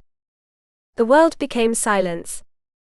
Above her she saw her sisters' terrified faces, tiny against the grey sky. Wind lashed her face while the cliff vanished around her. 10 feet. 15. There was no time to right herself or shield the impact. She braced for the blow. But the blow never came. A powerful arm caught her in mid-fall. Seren let out a strangled gasp. She blinked in confusion. She was not on the ground. There were no broken bones, no blood, no darkness. She was in Eryndor Caerwyn's arms. He held her with desperate firmness, as though letting her go were inconceivable. "Are you hurt?" His voice sounded rough. Tense. Seren shook her head, unable to speak. It was not fear stealing her breath. It was him. The way he was looking at her. The naked emotion in his grey eyes. There was no coldness there anymore. No indifference. For the first time, Sir Eryndor Caerwyn's mask had cracked. And Seren understood with sudden, radiant certainty that perhaps her father had been right from the beginning. Chapter 8. The Secret White Raven Guard. Eryndor drew a slow breath. The wind descending from the hills smelled of wet grass, peat smoke and manure, yet even so it tasted like freedom. 5 days had passed since he left Caerwyn and its black stone walls behind. 5 days patrolling the eastern border of Draegarth lands, or more accurately, discreetly scouting roads, passes and possible attack routes for Aden. Thanks to the hospitality of a group of monks, he had just granted himself 2 more days away from the castle. 2 more days away from Seren Morvane. And yet he still thought about her. About her blue eyes, dark as a storm-covered lake. About that honey-colored hair that seemed to hold the light of summer. About her impossible way of smiling, even when he answered her with little more than monosyllables. Since the day he caught her at the cliff's edge, he had understood he needed to leave as soon as possible. His plan had been to pass unnoticed. Now half the castle spoke of the Caerwyn knight who had saved Draegarth's youngest daughter. Even the Lord of Draegarth himself, whom Eryndor hated with cold, ancient ferocity, had honored him by seating him beside him during the final banquet of the games. That dinner had been torture. Draegarth had thanked him sincerely. Eryndor had seen genuine fear in the man's eyes when he learned Seren had fallen. It unsettled him more than he wished to admit. It was easier to hate a monster who loved no one. Seren, however, had not been deceived. "You were standing right there when I fell," he had told her. She had watched him for a long time, as though trying to decipher some ancient rune carved in stone. She had not believed him. And that made her dangerous. Eryndor cursed inwardly, as he remembered his companion's mockery during the journey. Every time they came across a tall rock, one of them pretended to fling himself from it in a shrill voice. "Catch me, Sir Eryndor!" Their laughter still rang in his ears. He could not even deny the games had served a purpose. Seren had been right, the men needed to laugh, compete, forget for a few hours the war creeping closer like mist over the loch. And besides, he had observed the enemy soldiers, measured strengths, calculated weaknesses. But Seren was another sort of threat. That was why, the moment an opportunity arose to join a patrol, he fled the castle almost with relief. He needed to remember who he was. Not a courtly knight. Not a man seeking love beneath Gaelic songs and summer skies. He was a weapon. They had trained him to infiltrate, observe, kill, and disappear. And infiltration carried one problem no one ever spoke about: it forced a man to get too close to people. They were returning toward Caer Bray, along the shores of Loch Erynd, when they encountered Brother Mael near Talmuir. The monk was traveling on foot from St. Andrews toward Lismire, the small island where the Bishop of Ardmara, a relative of the Morvanes, resided. Eryndor had long suspected churches served as a secret network of messengers. So he offered to escort the man as far as Aubairn. The monk accepted after some insistence, though Aidan decided to accompany them. Eryndor suspected his brother merely wanted to continue, amusing himself at his expense. "If you had flexed your wrist a little more when you threw the spear, you would have won," Aidan remarked for the 10th time. Eryndor clenched his jaw. "I shall remember that next time." "Which means you could have done better." Eryndor did not answer. Of course he could have. He had missed deliberately. For years he had lost on purpose, whenever victory attracted too much attention. Yet that particular defeat had left a bitter taste he could not explain. Perhaps because, absurdly enough, he had wanted Seren to see him win. Brother Mael interrupted his thoughts, pointing ahead. "The next church lies across the river." They had crossed the Branraid Pass, which in Gaelic meant the place of the ambush. A fitting name, Eryndor thought as he studied the narrow gorge between the mountains. Beyond stretched a green plain beside Loch Erynd. "Kilsvaran?" Eryndor asked. The monk looked at him in surprise. "You know the church?"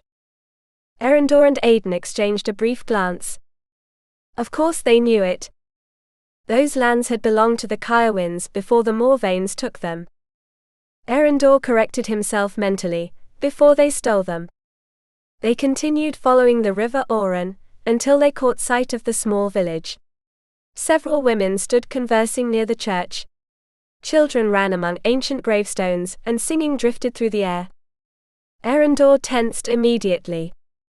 The female voice was clear, sweet, melancholy. It reminded him of mist over water at dawn, when the world seems suspended between two breaths. A warning hum ran through his body. "Is something wrong?" the monk asked. Eryndor scanned the surroundings. Nothing appeared out of place. And yet he sensed danger. Nothing.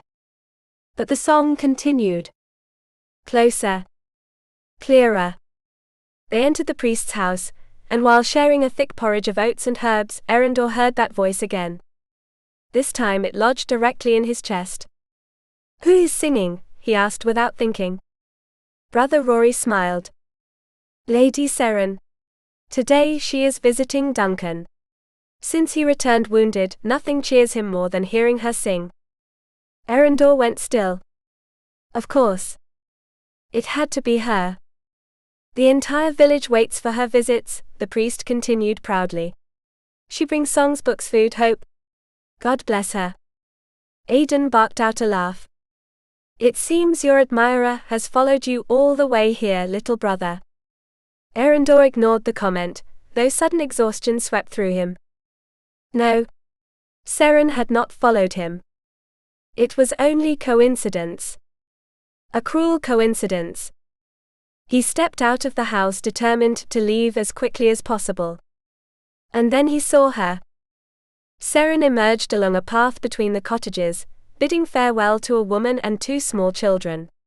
Sunlight spilled across her hair like a golden halo. She carried a basket against her hip, and wore a simple blue cloak stirred gently by the wind. Something strange struck Eryndor's chest. Joy. The word felt so absurd, he nearly grew angry with himself. She looked up and saw him. For an instant she startled. Then she pretended not to have noticed him, and turned away with suspicious haste. Eryndor frowned. A young soldier followed a few paces behind her. Only one. Before he even thought about it, he called out, "Lady Seren." She stopped. Her shoulders stiffened.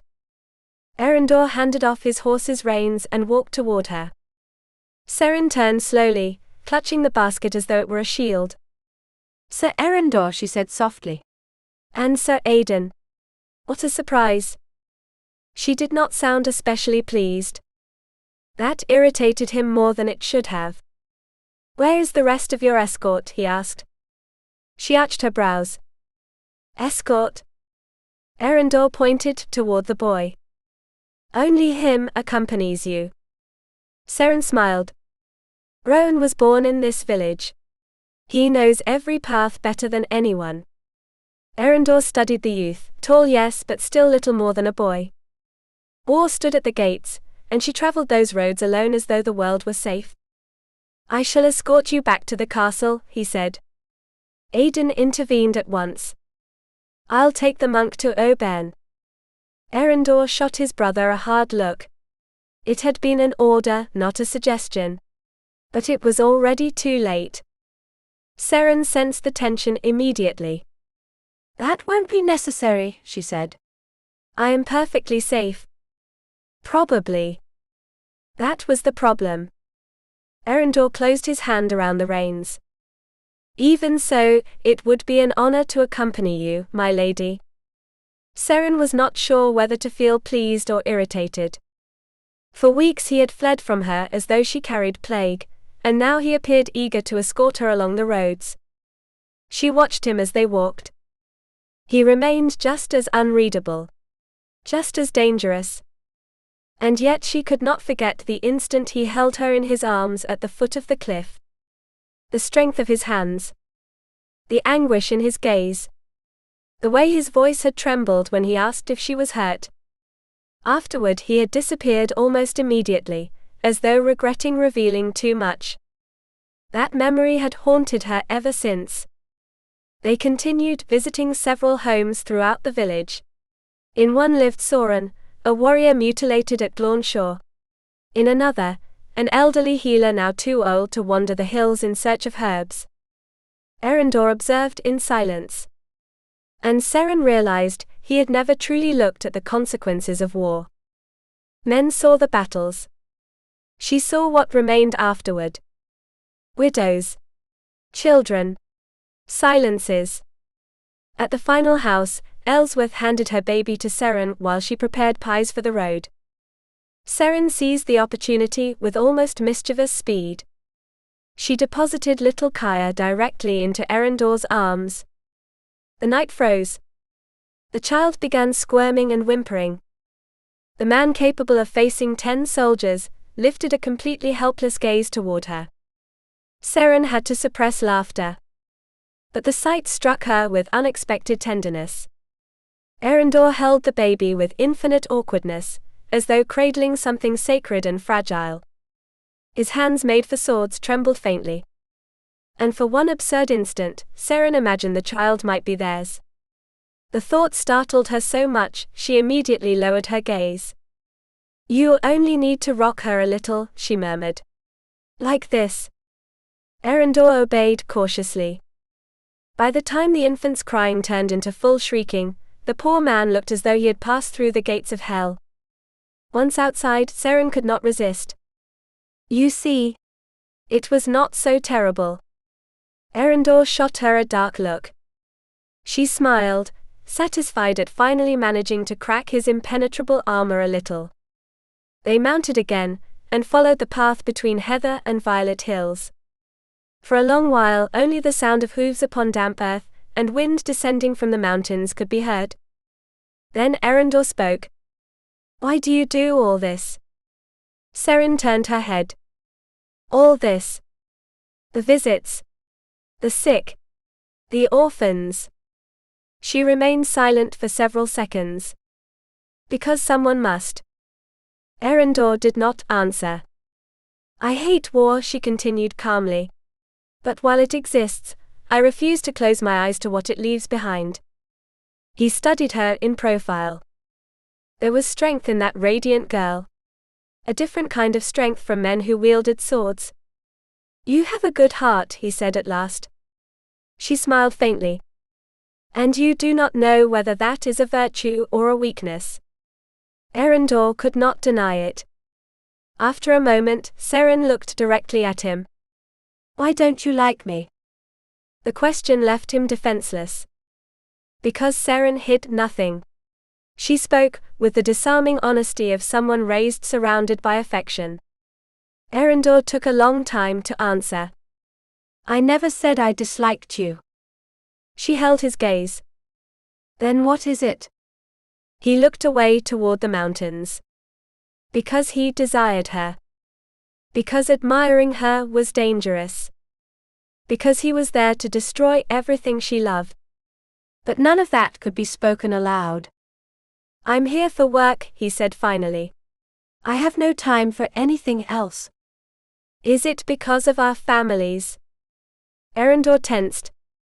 That happened long ago. Is it truly buried? No. Nothing was buried. Not the blood. Not the war. Not the thirst for vengeance. She continued more softly. My father killed yours. I would understand if you hated me for it.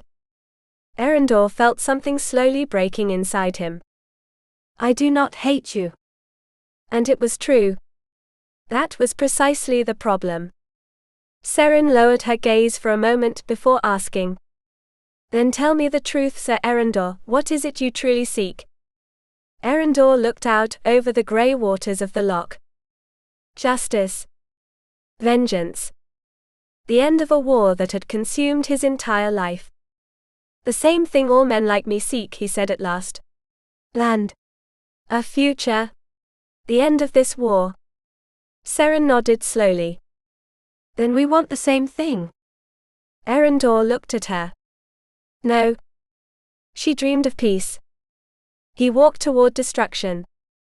And yet, while the wind stirred Seren Morvane's golden hair beneath the skies of Ardmara, Eryndor realized something deeply unsettling. He was beginning to desire a world where she might keep the very things he had sworn to take from her. Chapter 9. Beneath heather skies. They rode in silence for several miles, accompanied only by the murmur of the forest and the distant sound of water slipping over stones. Twilight had begun spilling across the highlands, turning the birch trunks copper and setting reddish reflections aflame across the lake. It was Eryndor who finally broke the silence. There's a stream ahead, he said at last. We could stop for a moment and let the horses drink. He drew a faint breath, and a trace of irony softened his deep voice. Besides, those warm pies in your basket have been tormenting me for the last hour. Seren turned her head toward him. For an instant she thought he looked different, less closed off. The light of sunset sharpened the lines of his face, yet there was something almost human in that simple confession.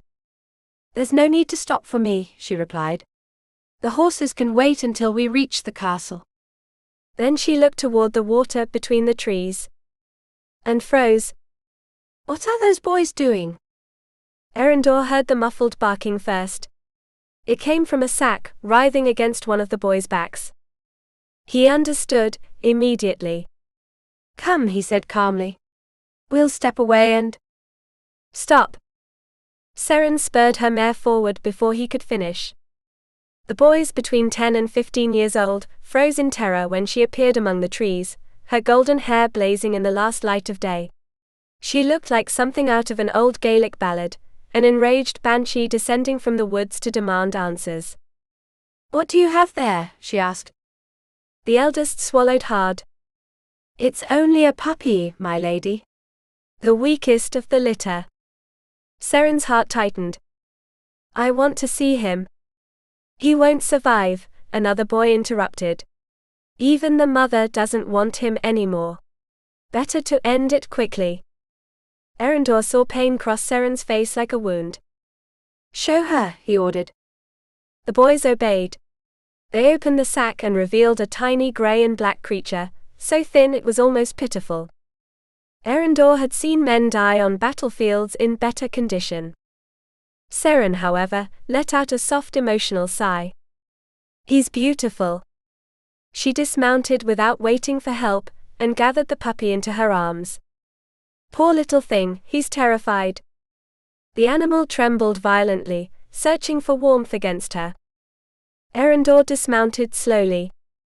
Those boys were trying to spare him a worse death, he said calmly. He won't live long. Seren lifted her chin. That stubborn expression was beginning to feel dangerously familiar. Then he'll live as long as he can, but he won't drown. One of the boys snorted. He won't be any good for hunting, my lady. His brothers are stronger. The puppy buried its nose in the fold of her arm. Seren smiled. Then he's the one I want. Something strange tightened inside Eryndor's chest. Him. Not the strongest. Not the finest. The one nobody had chosen. For one absurd moment, he wished he could trade places with that miserable little creature. Irritated with himself, he looked away. Seren kept speaking softly to the puppy, cradling him as though he were a child. Wind lifted strands of her hair, and the sunset seemed to wrap her in golden light. For the 1000th time, Eryndor reminded himself she belonged to the enemy. But even to him, the warning was beginning to sound hollow. Shortly before reaching Caer Bray, Seren asked to stop again so she could feed the puppy. The forest had already sunk into twilight. Beneath the thick branches, darkness fell earlier than in the rest of the world. The air smelled of damp earth, moss and old leaves. Rowan and Eryndor tended the horses, while she improvised a small shelter beside the stream. She filled her glove with water, and crumbled one of the pies to feed the animal. When she turned back toward the blanket, the puppy was gone. Damn it, she exclaimed, using one of Kieran's favorite curses. She spotted him immediately, wobbling behind a tree. Come here, you little demon. But every time she approached, the puppy scrambled a few steps farther away, still frightened. At last she managed to catch him. I'm not going to hurt you, she murmured, cradling him. Aren't you hungry? The puppy licked her nose. Seren laughed softly. That sound alone would have been enough to disarm an army. She turned to head back, and realized she had wandered much farther than she intended. The darkness seemed thicker between the trees. Then Eryndor suddenly appeared in front of her. So silently her heart nearly stopped. Where in God's name have you been? He snapped. Seren widened her eyes. It was not only anger. It was fear. The same fierce flash she had seen the day she fell. She pressed the puppy tighter against her chest. He ran away. I only went after him. Eryndor reached out and scratched gently beneath the animal's chin. The unexpectedly tender gesture sent a warm shiver through her. She imagined those same hands moving over her skin. The thought startled her. She looked away immediately. Next time you tell me before wandering off, he said harshly. This forest isn't safe. She was about to answer when Eryndor went completely still. Entirely. Like a wolf catching a sound invisible to everyone else. Seren held her breath. What is it? He drew his sword. The metallic sound sliced through the silence of the woods. We're going back to the horses. Now. He pulled her toward him with a firm hand. Why? Because of the puppy. She frowned. I'm not abandoning him. Eryndor looked at her with a mixture of exasperation and resignation. I'd already realized that. Then he stiffened. Behind me. He snatched the puppy from her arms, shoved her against a tree trunk, and stepped in front of her with his sword raised. If I tell you to run, you run. I'm not going to. Seren. He had never spoken her name that way before. Not like an order. Like a plea. She fell silent. And then she heard them. Footsteps. Very faint. Many. The wolves emerged between the trees. Their eyes glowed in the growing darkness. 6 of them, perhaps 7. Fur bristling. Fangs bared. Seren felt terror slowly crawl up her spine. Eryndor did not retreat a single step. He held the puppy beneath one arm, and kept his sword before him, moving it only slightly while watching every shift of the pack. The largest wolf advanced first. The others began circling them. Intelligent. Far too intelligent. Eryndor understood, immediately. So did Seren. If he attacked the leader, the others would throw themselves at them. Eryndor lifted the puppy slightly. Provoking them. Challenging them. "What are you doing?" she whispered in horror. "Trying to make him come to me."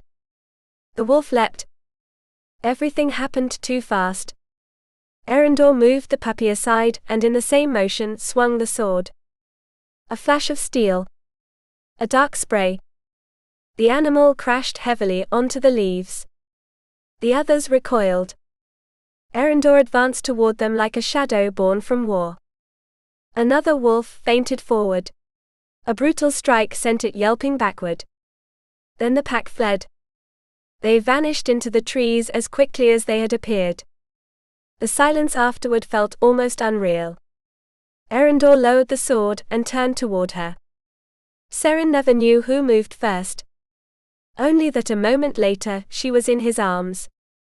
She clung to him, burying her face against his chest. She could feel the violent pounding of his heart beneath the chainmail. "Are you hurt?" he asked. She slowly lifted her gaze. His face was still, hardened by years of combat. Only his eyes betrayed him. And his breathing. Seren wanted to answer. To tell him she was fine. That she had never felt so protected in her life. But he was too close. His mouth too close. Eryndor held her face with one rough, warm hand. His fingers brushed her chin with a tenderness more disarming than any blade. A deep shiver ran through her. He looked at her lips the way a starving man looks at bread after a long journey. Seren stopped breathing. He was going to kiss her. She knew it, with the same fierce certainty with which one senses a storm gathering over the loch before it appears through the mist. And she wanted it. With an intensity that burned through her blood. Eryndor lowered his head slightly. His lips were only a breath away from hers. Then he stopped. Conflict crossed his face like a shadow. He stepped back abruptly, tense, breathing hard, as though he had just fought another battle. The burning shadow that had lit his eyes vanished as quickly as flame beneath rain. He handed the puppy back with sharp, almost rough movements. "We should return." That sudden coldness hurt Seren more than she wanted to admit. Her heart was still racing, her skin trembling from his closeness, from the absolute certainty that he had been about to kiss her. And now, suddenly, it was as though he had built a wall between them. Desire. That was what she had felt. The heat rushing through her blood. The dizziness. The unbearable need for his lips. And now disappointment crashed over her like icy mountain water. Her eyes burned and she clenched her jaw. She would not cry. Not over him. She drew a steadying breath, forcing herself to regain control. If Eryndor intended to pretend nothing had happened, she would do the same. He started walking toward the horses, but Seren stopped him. "Thank you." Eryndor did not turn around. "It was nothing." She almost laughed in disbelief. A man capable of facing a wolf pack alone, and modest as well? "You may find this difficult to believe," she said, trying to recover her usual lightness, "but I do not normally require rescuing every half hour." He pointed toward the puppy. "This time I wasn't saving you." Seren looked down at the curled-up animal in her arms and smiled faintly. Then the two of us were fortunate you were there. She glanced sideways at him. You are the perfect knight, Sir Eryndor. The joke failed entirely. He remained serious. Too serious. Do not believe in fairy tales, Lady Seren, he said quietly. They only lead to disappointment. There was an edge to those words. Seren felt it. But something inside her refused to retreat. What you did was extraordinary, she insisted. I have never seen anyone move like that. It was as though you knew. She stopped abruptly. The pieces suddenly fell into place. The fall from the cliff. The wolves. That constant tension beneath the surface of his silence. Eryndor always seemed to sense danger before anyone else. Seren slowly widened her eyes. You knew. Eryndor went still. For one fleeting instant, something like exhaustion crossed his face. An old exhaustion. As though he had been expecting this moment all his life. Seren took a slight step back, lifting a hand toward her lips. And he saw the gesture. Saw it, and something hardened inside him. He had seen that reaction too many times. As a child, he had tried to explain it was not magic. That he did not see the future or speak to spirits from the hills like the old Gaelic tales claimed. He merely noticed things others missed, a shift in the wind, a strange silence, a barely perceptible vibration. But people fear what they do not understand. Over the years, he had learned it was easier to stay silent. Safer. Cleaner. And now Seren had seen too much. Eryndor turned and walked away without answering. Wait, she called, hurrying after him. Why are you angry? I'm not. He did not even look back. Seren caught his arm. The touch shot through him like a spark. Wait. Eryndor lowered his gaze toward her. Mistake. It was always a mistake to look at her too long. Stop looking at me like that, he snapped harshly. Seren blinked in surprise. Like what? As though I've just killed your puppy.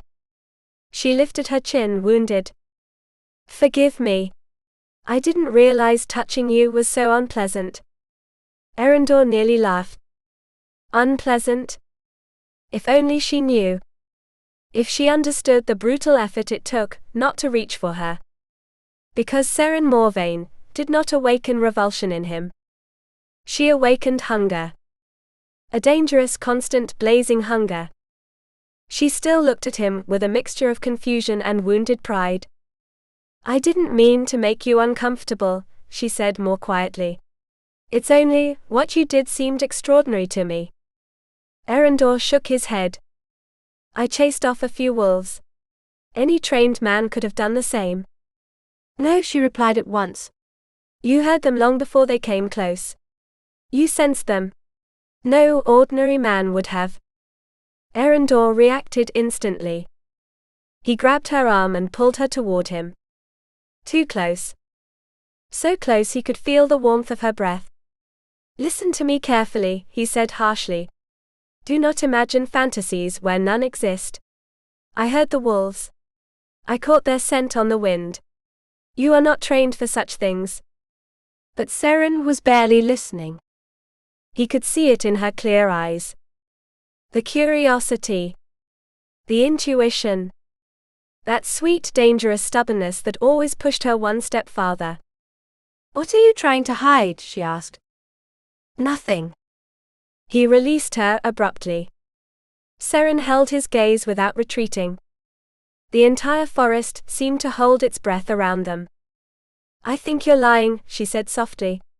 You hide yourself so no one sees what you are. And now you're pushing me away, for the same reason. Those words struck somewhere inside him he had believed dead. He did not want her pity. He did not need saving. Least of all by her. So he did the only thing he knew how to do, whenever something threatened to break through his defenses. Attack first. He looked at her with devastating coldness. Has it never occurred to you that perhaps I reject you simply because I do not desire you? The blow landed immediately. Seren went still. He saw pain cross her face, and felt something blaze inside his chest with unbearable violence. But he did not take it back. It was better this way. It had to be. She blinked slowly. Then she smiled. A small, fragile, proud smile. And that quiet dignity nearly shattered the little willpower he had left. To my embarrassment, no, that possibility had never occurred to me, she answered in a trembling voice. I apologize for troubling you, Sir Eryndor. Then she straightened with almost regal grace, hugged the puppy against her chest, and walked away through the trees without looking back. Eryndor watched her go. Cold wind swept down from the mountains, carrying the scent of pine and dark water. And yet he had never felt himself burning so fiercely inside. Chapter 10. The Castle by the Sea. Night had fully fallen over Caerwyn when Seren followed Donzel toward the men's barracks. Since the wolf attack, something had changed between her and Eryndor, something invisible and dangerous that seemed to tighten every time they met. He had become even more distant. She, incapable of stopping herself from thinking about the way he had held her beneath the dark trees of the forest. The puppy, however, understood nothing of silence or walls. He had adopted the surly night, with the simple devotion of creatures that recognize shelter, before they even understand it. And perhaps Seren thought as she pushed open the barracks door, she was beginning to resemble that stubborn little animal far too much. The air inside the room seemed suddenly thicker. Seren could barely breathe. Eryndor's closeness, the warmth of his still damp skin, the scent of peat and cold water clinging to his body, everything wrapped around her like dangerous mist. Only inches away, the wavering candlelight traced the scars across his chest and turned him into something almost unreal, like one of those warriors from the old Gaelic ballads who rose from the sea and vanished before dawn. And yet there he stood. Too close. Too much of a man. Eryndor did not loosen his grip on her arm. I asked you a question, Lady Seren. His voice was low. Controlled. But beneath it pulsed something dark. She swallowed hard. I wasn't spying on you. No. The disbelief in his eyes was insulting. Oblivious to everything, the puppy had sat beside the bed and wagged his tail at them. Seren lifted her chin, trying to recover some dignity. I came in because of Donzel. That's all. Eryndor let out a dry, humorless laugh. Curious. Because your dog seemed very interested in whatever I keep beneath the mattress. Her gaze followed his involuntarily. Mistake. Eryndor tensed immediately. Then she understood. It was not only anger. It was fear. Not ordinary fear, but the sharpened instinct of men who had lived too long among betrayals. Something inside Seren cracked. Do you truly think I would try to harm you? He did not answer immediately. And that silence hurt more than she expected. The candle flame flickered between them. Outside, the sea wind battered the walls of Caerwyn with a deep, ancient murmur, as though the stones themselves were listening. Eryndor loosened his grip slightly. I don't know what to think of you, he admitted at last. That confession disarmed her more than any harshness. Because it was honest. Seren slowly raised her eyes toward him. Golden. Restless. Watchful. She had never known a man who seemed prepared for battle even in silence. You don't need to defend yourself from me, she whispered. Eryndor looked away first. That surprised her. For a moment, she thought she saw exhaustion in him. A deep weariness, hidden beneath layers of discipline and hardness. You understand nothing, he murmured. She studied the bluish scar crossing his side. How many times had he come close to death? How many times had he returned alone? The urge to touch him came before she could stop herself. Her fingers barely brushed the scar on his shoulder. Eryndor held his breath. God above. The simple touch of her fingers went through him like lightning. Seren felt his muscles tighten beneath her hand. She did not pull away. Neither did he. The tension between them vibrated with almost painful intensity. "Who did this to you?" she asked softly. Eryndor lowered his gaze toward the hand resting against his skin. "No one touched him like that. Ever. Not with tenderness. Not with curiosity. Not as though scars were something sad rather than shameful." "Oh," he answered finally. "You hate it." He released a brief exhale.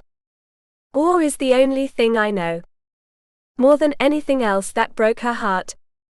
Seren thought of the old bardic tales, men condemned by iron, unable to find their way home even when the hearth still burned for them. Eryndor was exactly that. A man lost among battles. Donsel let out a small bark, demanding attention. They stepped apart at the same moment, as though waking from a spell. Eryndor ran a hand through his damp hair and took a step back. Distance returned between them, cold and necessary. "You should go," he said roughly. Seren watched him for a long moment. Then she smiled faintly. A tired smile, yet strangely sweet. "You're right." She bent to pick up the puppy, though before leaving she glanced back over her shoulder. "By the way, Sir Eryndor." He looked at her cautiously. "If I truly wanted to spy on you, I would have been much more discreet." For the first time all night, the corner of Eryndor's mouth twitched faintly, as though he were on the verge of smiling despite himself. And that was even more dangerous than his anger. Every muscle in Eryndor's body tightened. It was becoming harder and harder to restrain himself. "If you weren't here to spy on me, what were you doing on my bed?" "I was not on your bed," Seren protested immediately. "You weren't here. Donsel was looking for you and I became curious." She lifted her chin with proud stubbornness. "If you weren't so secretive, perhaps you wouldn't inspire so much curiosity."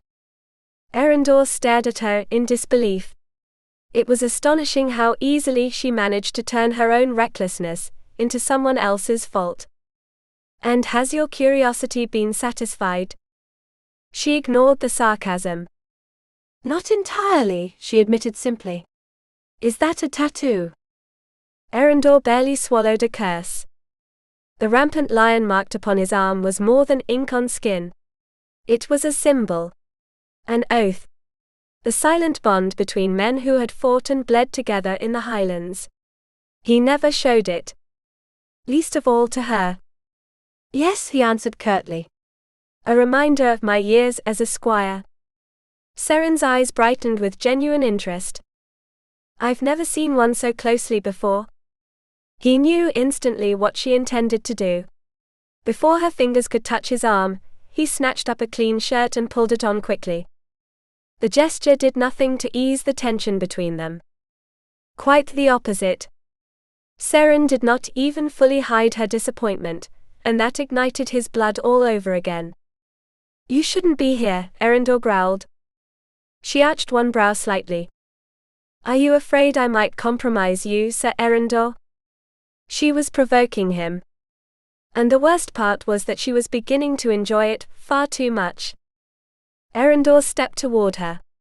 The candle cast harsh shadows across his face. "Be careful what you imply, Lady Seren. Sometimes stories end far worse than expected." The intensity of his gaze made the air burn between them. "I am not the one who slipped uninvited into another person's room," he added. Seren blushed, though her eyes still challenged him. "I have nothing to fear." "You yourself said you did not desire me." A brutal shudder went through Eryndor's body. He nearly contradicted her. She must have noticed because she stepped back slightly and sought refuge in the puppy. Besides, it was Donsel's fault. She bent toward the dog, who rolled happily across the mattress. "Wasn't it, little one?" The puppy barked and began digging beneath the blanket. Eryndor went pale. "Get out of there." Too late. Seren had already seen the edge of the parchment. "What did you find?" Before he could stop her, She pulled out the paper and held it beneath the trembling candlelight. Eryndor fought fiercely to remain calm. It looks like a drawing, she said in surprise. Did you make this yourself? He did not answer. Seren studied the inked lines, mountains, paths, the broken coastline of the loch, tiny details rendered with extraordinary precision. It's beautiful. Her fingers lightly traced the parchment. The words struck him unexpectedly. It had been years since anyone had looked at something he created, with admiration rather than suspicion. For one absurd moment, he remembered his mother smiling at the childish sketches he made beside the fire. He shoved the memory away brutally. It's nothing. Seren looked up at him. She watched him, as though she could see beyond the invisible armor he always wore. You don't need to be ashamed, she said softly. You captured the land as though you loved it. Not everyone can do that. An unfamiliar discomfort twisted inside him. Fortunately, she had misunderstood his tension. She thought he was hiding a talent unbecoming for a warrior, not secrets far more dangerous. But then Seren lifted the parchment closer to the candle. And these marks? Eryndor's heart lurched. She had seen the writing on the reverse side. He caught her wrist before she could turn it fully over. Leave that. His voice came out rougher than usual. Leave me alone as well, Seren. She slowly raised her eyes toward him. And there was something in that gaze that disarmed him completely. I can't. She seemed startled by her own words. A faint frown crossed her face, confused. Don't you feel it? Eryndor forced his face into hardness. He did not want to hear that. He could not. She was Draegarth's daughter. He had come to destroy everything that belonged to her family. I thought I made myself clear the other day, he said coldly. I heard what you said, she whispered. But it wasn't what I felt. That shattered the last of his control. Eryndor dragged her abruptly against him. What you feel is desire. He crushed her against his body so she could feel the full force coiled inside him, all the violence of the attraction he had spent weeks trying to suppress. Is this what you want, Seren? She tried to pull away, trapped between his arms and the edge of the bed. Let me go. Eryndor did not release her. He needed her to understand the danger. To stop playing with fire before they both burned alive. Seren looked at him with genuine confusion. And then she saw something beneath his hardness. Fear. You frighten me, she whispered. Eryndor slowly slid one hand along her throat, until he felt the frantic pulse beneath her skin. He closed his eyes for an instant. Good, he murmured roughly. Because you frighten me too. Silence fell between them like a dark wave. Then Eryndor lowered his head. His lips hovered only a breath away from hers. And at last he stopped resisting. Chapter 11. The Weight of Names. Eryndor kissed her, as though he wanted to punish her. His mouth crashed against hers with a roughness that stole her breath. There was anger in that first contact, anger and something darker, far more dangerous. As though he wanted to make her pay for disarming him, for breaking through the walls he had spent years building around himself. But the moment their lips met, everything changed. The rush of desire hit so violently, Eryndor felt the air ripped from his lungs. The anger dissolved instantly, swept away by sensations too intense to contain. Seren's taste surrounded him completely, warm, sweet, trembling. Like tasting something forbidden, and realizing he could never renounce it again. God. Her lips were soft as silk. Her skin smelled of damp heather and sea salt. And her hair, that ocean of dark curls. He buried his fingers in it with an involuntary shudder, unable to resist. It felt unreal. She seemed drawn from some ancient Gaelic song, one of those tales about fairy women appearing through the mist to doom a man with a single glance. A rough sound escaped his throat. The harshness of the kiss slowly softened. Fury turned into hunger, and then into something even worse, tenderness. Eryndor loosened the pressure of his hands and began kissing her slowly, as though he wanted to learn the exact shape of her mouth. As though every touch dazed him a little more. Nothing in his life had ever felt like this. He had kissed other women. Many. It had always been simple: desire, need, relief. Nothing more. But with Seren it felt as though the world tilted beneath his feet. Desire could be mastered. He had learned to master everything: fear, pain, exhaustion. Yet what was growing inside his chest obeyed no rule he knew. It was a fierce need to protect her, to pull her closer, never to let her go. And that terrified him more than any battle. Seren, meanwhile, could barely think. For one instant she believed she had awakened something wild inside him. She had seen it in his eyes just before the kiss, that restrained darkness, that violence belonging to Highland warriors, the kind old women described beside the fire, men marked by war and blood. The first impact of his mouth left her trembling. There was strength in him. Immense strength. But never fear. Because even then, she knew with absolute certainty Eryndor would never hurt her. And then something even more bewildering happened. He changed. The brutal tension in his body softened, the kiss stopped feeling like conquest and became a silent plea.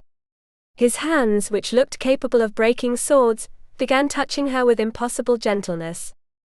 That tenderness completely undid her. Seren felt her heart beating so fast she could barely breathe. Every brush of his lips ignited something new inside her, something warm and dizzying that slid down her throat and set her skin aflame. It had nothing to do with the innocent kisses she had known before. This was something else entirely. Eryndor tasted of salt, peat smoke and danger. And yet she had never felt safer in a man's arms. Without realizing it, she clung to him. Her hands slid to his neck, fingers tangling in his damp hair. A soft moan escaped her lips when he deepened the kiss slowly, as though teaching her a secret. Eryndor lost the little control he still possessed the moment she responded. The sound she made went through his entire body. With infinite patience he slipped his tongue between her lips, barely touching her at first, giving her time to pull away if she wished. But Seren did not retreat. On the contrary. She shivered against him, and parted her lips a little more. That destroyed him completely. A low growl vibrated in his chest. He pulled her even closer, and her body molded against his with devastating ease. Eryndor could feel the warmth of her curves, the softness of her breasts against his bare torso, the trembling of her hips. Desire struck him with almost painful violence. One hand settled on her waist, then drifted higher, barely grazing one breast. Seren gasped, arching instinctively beneath his touch. Merciful God! He had spent weeks imagining this. Reality was worse. Far worse. She was soft, warm, alive beneath his hands. Every reaction from Seren fed the fire raging inside him. He kissed her with more hunger now, deeper, losing himself in her taste while the world disappeared around them. Only she and this moment existed. Everything else, the war, his mission, the danger, ceased to matter. Until a sharp whine shattered the spell. Dancel. Clearly outraged at being ignored, the puppy whimpered beside the mattress, thumping his tail against the floor. Reality crashed over Eryndor like freezing water. He pulled away abruptly. Seren staggered slightly, dazed, lips flushed red and breathing unevenly. For several seconds they remained motionless, staring at each other in the flickering candlelight. Eryndor barely recognized himself. What in God's name had he just done? He had never lost control like that before. He tried to convince himself it had only been desire. A moment of weakness. Nothing more. But as he looked at the confusion in Seren's eyes and the way her lips still trembled from his kisses, he knew he was lying to himself. And that frightened him more than anything else. His expression hardened.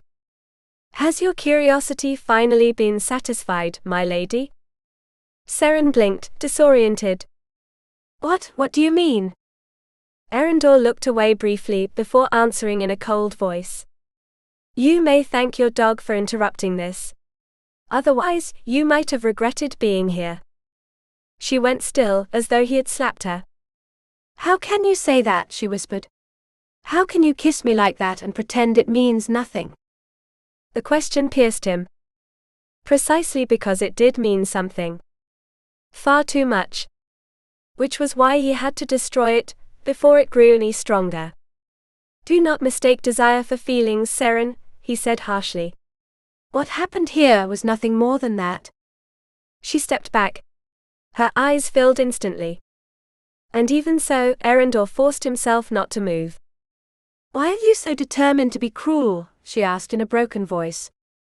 He clenched his fists. Because if he touched her again, he would never stop. Leave. The word fell between them like a door slamming shut. Seren held his gaze for one last second, searching for something in him. A crack. A truth. But Eryndor offered her nothing, except the icy mask behind which he had hidden for years. At last she gathered Donsel into her arms, and hurried out of the barracks. The door closed. And the silence left behind was worse than any wound of war.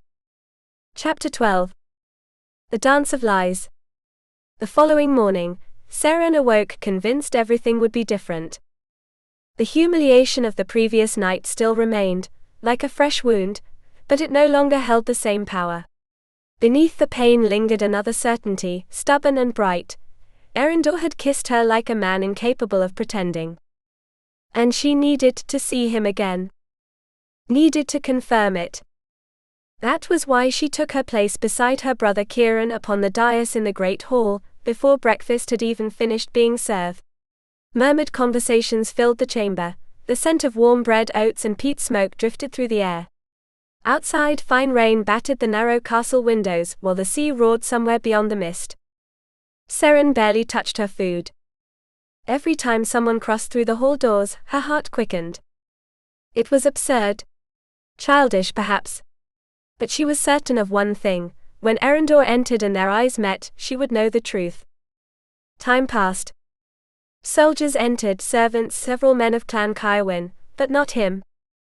Anxiety began tightening around her chest. When her brothers finally appeared with several other warriors, Seren lifted her head too quickly. Her heart lurched. Eryndor was not with them.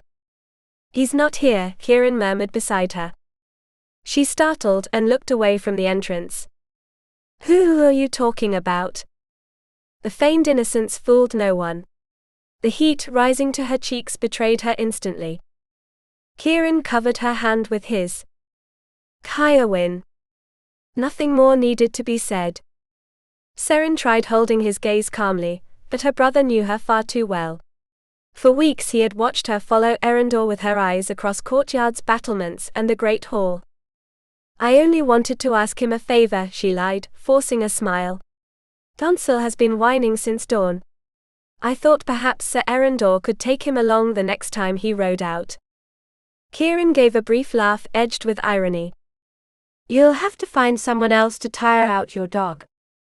Seren's stomach tightened. What do you mean? Though she already knew. Or at least part of her did. Caerwyn hesitated briefly before answering. Caerwyn left before dawn with Tavish. They're patrolling the southern border between Glasaraid and Dunaraid. Father fears movement from the Macainsvars near the coast. Seren felt the ground tilt beneath her feet. When will he return? They don't know. Perhaps in a few days. Perhaps weeks. He's gone. The words echoed inside her with unbearable coldness. He had left without seeing her. Without an explanation. Without a single word after what had happened between them. The night before he had kissed her as though the world were ending, and by dawn he had vanished. Seren lowered her gaze to the untouched bowl before her. I see, she whispered. Caerwyn watched her with growing concern. Did something happen? She shook her head immediately. No. Seren. Nothing happened. The answer came too quickly. Too tightly. Her brother remained silent for several seconds, before leaning slightly closer. What does that man mean to you? The question left her motionless. The noise of the great hall seemed to fade away. She heard only the crackling fire, and the rain striking stone. Do you have feelings for him? Caerwyn asked gently. I thought you were only helping father. Seren curled her fingers into the fabric of her gown. So he knew. It did not entirely surprise her. Ever since her father's health had worsened, and her grandfather had grown too old to rule firmly, Caerwyn had carried more and more responsibility for the clan. He likely knew far more than she imagined. Though not everything. If he knew the truth about the kiss the night before, he would not look nearly so calm. Seren drew a slow breath. Father asked me to learn things about him, she admitted at last. Caerwyn never looked away. She swallowed before adding, forcing herself to say each word clearly. But Sir Eryndor means nothing to me. The lie left a bitter taste behind. Because deep down, she knew her first impression had been right. Eryndor Caerwyn was a passing man. A warrior made for roads, war, and shadows. He belonged nowhere, and probably to no one. She meanwhile had grown up dreaming of something entirely different, a home full of voices, stability, a life built around clan and family. Eryndor could never give her that. And perhaps that was precisely why he was so dangerous. Seren lowered her head to absently stroke Donsel, asleep at her feet. The puppy sighed in his dreams. And she felt a knot rise in her throat. If she allowed Eryndor into her heart, he would end up hurting her. And the worst part was that even knowing it, she was no longer sure she wanted to stop. Chapter 13. The Heart and the Sword. Do you sense anything? Evander had asked. Eryndor shook his head. His heart hammered violently against his chest. Sweat ran down the back of his neck as he tried to quiet the noise inside himself, and listen for that thing which since childhood had appeared and vanished like an invisible current beneath his skin. It was his first expedition with the men of his clan. The excitement he had felt earlier had turned into fear. Nothing, he murmured. Then came the roar. Metal striking metal. Shouts. The sharp sound of horses rearing somewhere beyond the wooded slope, only a few hundred paces away. His father's column had ridden straight into an ambush. Evander cursed under his breath, and dismounted immediately. Hide behind that tree, he ordered. Do not move until I come back for you. Eryndor felt tears sting his eyes. Shame. Failure. They had finally given him a chance to prove his gifts were useful for something, and he had failed at the moment it mattered most. I'm sorry, Evander. His brother held his gaze and smiled faintly, with that stubborn calm that always seemed to protect him from everything. It isn't your fault, lad. You'll learn. Next time will be different. But that changed nothing. He remained motionless while Evander ran toward the battle, and the forest swallowed him once more. Eryndor tightened his grip upon his sword hilt. He felt small. Useless. Exactly as his father believed him to be. The fighting lasted too long. The echoes rolled down from the mountain pass and mingled with the damp wind from the loch, as though the ancient spirits of Alba mourned yet another clan war. Evander did not return. Fear finally overcame him. He abandoned his hiding place and pushed through the trees, following the sounds of battle. Branches struck his face, his sword dragged mud and heather behind him. He could barely see where he was going. And then it happened. As sudden as lightning before a storm. His entire body went taut. The noise of battle still raged ahead, but something else seized his attention. A cold, sharp sensation slid down his spine. Instinct. Intuition. That inexplicable certainty he never knew how to control, and which nevertheless was never wrong. He turned his head to the left. And started running. He scrambled up the slope, slipping over stones and roots, stumbling again and again. The air burned in his lungs. When he reached the summit, he threw himself behind a moss-covered rock. Then he saw them. 3 Morvane warriors advancing silently through the pines, circling the main battle to strike from the flank. And Evander stood directly in their path. Chapter 14. In the shadow of Caer Bray. Two men fought apart from the others, hidden among rocks and the mist of a small waterfall. The water thundered down endlessly, muffling the distant clash of battle. One of them was his father. The other was a man Eryndor had seen only once and yet never forgotten, Seren Morvane, Lord of Draegarth. Eryndor held his breath. He watched the two warriors exchange blows beneath the grey sky, as though witnessing some ancient Highland legend. His father fought with the strength of a giant, Draegarth with the savage speed of a cornered wolf. Then Cléa raised his sword in both hands, and brought it crashing down upon his enemy's helm. Draegarth fell to his knees. His sword slipped from his fingers and rolled across the wet stones. Eryndor's heart lurched. It was over. He was about to witness his first death. He wanted to look away, but could not. Something inside him, that strange instinct that had followed him since childhood, told him this moment would shape the rest of his life. Draegarth's helmet gleamed beneath the spray of the waterfall. His father lifted his sword once more, but instead of finishing him, he pressed the tip of the blade against his throat. Though they stood far away, Eryndor heard every word with unnatural clarity. "The battle is over," Cléa said. "Call off your men. The Caerwyns have won." Eryndor glanced toward the valley. The stream was strewn with bodies, and the water ran red. Draegarth breathed heavily. Beneath his helmet his eyes burned with hatred. "Surrender," his father ordered. "And you will keep your life." For several seconds, only the roar of water filled the air. At last Draegarth nodded.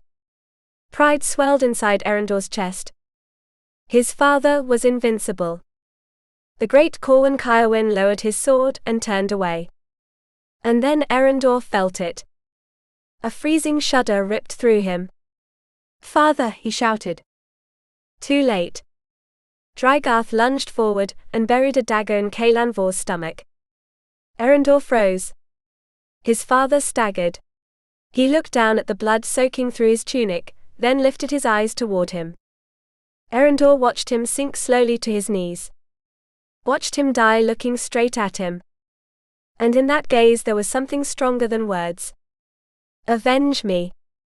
Draegarth's men rushed toward them immediately, roaring in triumph as they saw the Caerwyn chieftain collapse beside the water. Eryndor stumbled backward behind the rock, trembling. But Draegarth had heard his cry. He pointed directly toward him. Eryndor ran. After that, the memories blurred together. Forest. Rain. Hunger. Fear. He remained hidden for nearly a week among the pines and heather, surviving like a wild animal. When he finally returned to Highland, exhausted and half-starved, he told Evander the truth. But it was already too late. The Morvane version had spread across the Highlands. Male of Draegarth had honorably defeated Cléa in single combat. No one would have believed the word of a boy. Soon afterward Draegarth laid siege to Highland and forced the Caerwyns to surrender. From that day onward, Eryndor swore two things. That he would bring justice to his father. And that he would never again allow emotions to master him. For 12 years he had lived for that promise. He had trained until he became one of the most feared warriors in Scotland. He had learned to remain silent, to endure, to trust no one. And now at last, he stood close to achieving it. Nothing could distract him from his purpose. Nothing. Not even Seren Morvane. Her name rose in his mind like an open wound. Eryndor leaned back against the trunk of a tree, and closed his eyes briefly. More than an hour still remained before sunset. The priory stood silent across the loch, wrapped in that ancient stillness peculiar to Gaelic monasteries, as though the monks guarded secrets older than the clans themselves. He tried to relax. He failed. He had spent nearly a full day riding without rest, and yet exhaustion weighed less heavily upon him than the unease tightening around his chest. Because he was about to see her again. The thought alone quickened his pulse. He told himself he merely wanted to make certain she was safe. Nothing more. It was not desire. Not need. And certainly not that absurd emptiness that had haunted him since leaving Caer Bray. He forced himself to focus. One more month. Perhaps less. Once he uncovered how Draegarth communicated and obtained his battle plans, it would all be over. He would leave, and Seren would vanish from his life like a dangerous dream. He pulled dried meat and an oatcake from his saddlebag. He had barely eaten since the previous day. Distracted, he ate while keeping watch on the path beside the loch. Then he saw her. The air left his lungs. For one instant he remained motionless, unable to think. Seren stepped from a small boat, rocking gently upon the dark waters of the loch. She wore a cloak with the hood raised, but Eryndor recognized her immediately. He would have recognized her among 100 women, even in the middle of the mist. He knew it with fierce, almost painful certainty. It was her. Desire hit him so hard he had to clench his teeth. He watched her walk along the grassy path carrying a basket in her hands, accompanied only by a single guard. Alone again. Exposed again. Like that night in Caerwyn. And suddenly a thought struck him like a blade. He went cold. No. It could not be. But Eryndor did not believe in coincidences. Seren always appeared where messages, money, or secrets moved. Churches. Isolated roads. Places she should not have been. The basket. The pies. Her nervousness that night. The way she had prevented anyone from touching the food. Eryndor felt the world snap sharply into place before his eyes. It was her. Seren Morvane was the courier. He dragged a hand across his jaw, furious with himself. He had been a fool. He had underestimated her because she smiled too much, because she seemed sweet, because she possessed eyes capable of disarming any man. Because she was a woman. And while he searched for spies among priests and soldiers, the messages traveled directly beneath his nose in the hands of girls everyone considered harmless. For one brief moment, he almost admired Draegarth's cunning. Then another emotion consumed him. Rage. Cold, brutal rage. How could her father use her that way? Did he not understand the danger he exposed her to? If Eryndor had not intervened in Caerwyn, Seren would have fallen into the hands of men capable of anything. The thought twisted his stomach. He watched her stop before the priory gates and knock softly. A monk opened the door. Eryndor could not hear their conversation, but the sorrowful expression on the priest's face was enough for him to understand there were no messages for her. Seren's shoulders sagged for only an instant. That tiny flicker of disappointment hurt him far more than it should have. As she walked back toward the boat, Eryndor realized his mission had just become infinitely more complicated. He could no longer stay away from Seren Morvane. And the most troubling part was that some part of him no longer wanted to. Chapter 15. The King's Promise. Seren entered her father's study and lowered the damp hood from her hair, still touched by the breeze off the loch. She set the basket upon the table, and crossed the room toward the peat fire, where her parents spoke in hushed voices. Even in summer, Caer Bray carried that ancient chill peculiar to sea fortresses, as though the stones themselves never forgot winter. Her mother looked up from the silk banner she was patiently embroidering. "It's late, my dear. Where have you been?" Seren bent to kiss her cheek. "I brought some pies to the monks at Ardmere." When she lifted her gaze, she met her father's eyes. He gave the slightest shake of his head. No answer. Lady Morvane opened her mouth, ready to protest Seren's late excursion, but a violent cough from her husband interrupted her. Seren recognized immediately that it was feigned, though the harsh wet sound still tightened her heart. "Weren't you about to tell me about Father Fowland's new infusion?" he asked between coughs. "He claims it will help my lungs." His wife pressed a hand to her chest. "Good heavens, I completely forgot." She set aside her embroidery, and hurried from the room. The moment the door closed, Draegarth turned toward his daughter. Still no reply from King Edward. Seren lowered her eyes briefly. Nothing yet. It should have arrived by now. Her father began pacing slowly before the hearth, hands clasped behind his back. Aiden's men must be intercepting our messages, he muttered.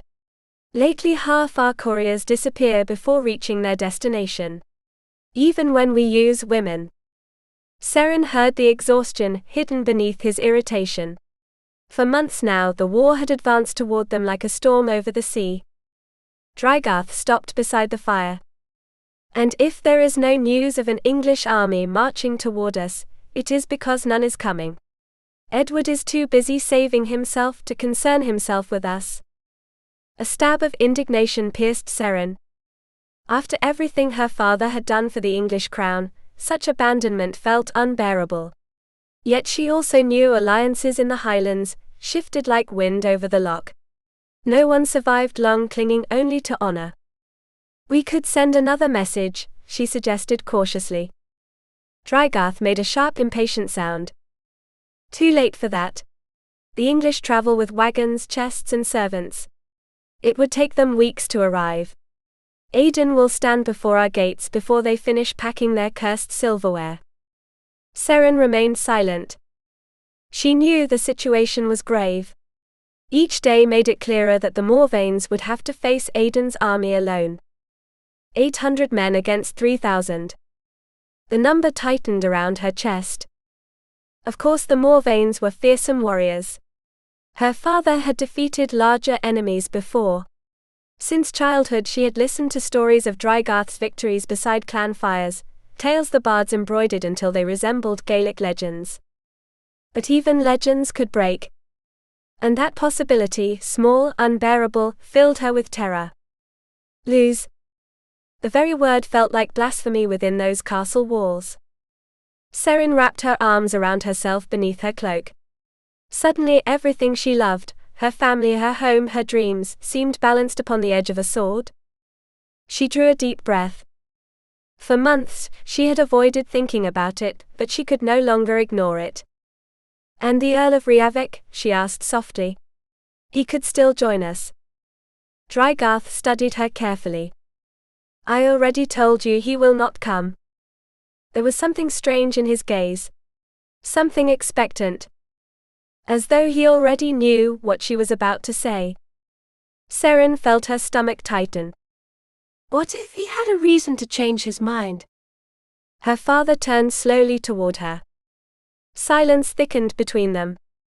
Seren gripped the fabric of her cloak. Her heart pounded violently. Everything will be fine. It has to be. For one fleeting instant, Eryndor's face rose in her memory. His dark eyes. The roughness of his voice. The devastating heat of that kiss. She pushed the thought away immediately. She meant nothing to him. And he should mean nothing to her. If I traveled there personally, she began. She had to stop and steady her breathing. If Sir Lucan is still willing, I will accept his marriage proposal. The words hung in the air like a sentence. Perhaps then his father will consider an alliance. Draegarth did not answer immediately. He watched her in silence, studying her with an intensity that made her feel small again, like a child desperate for his approval. Do you believe he still wants you?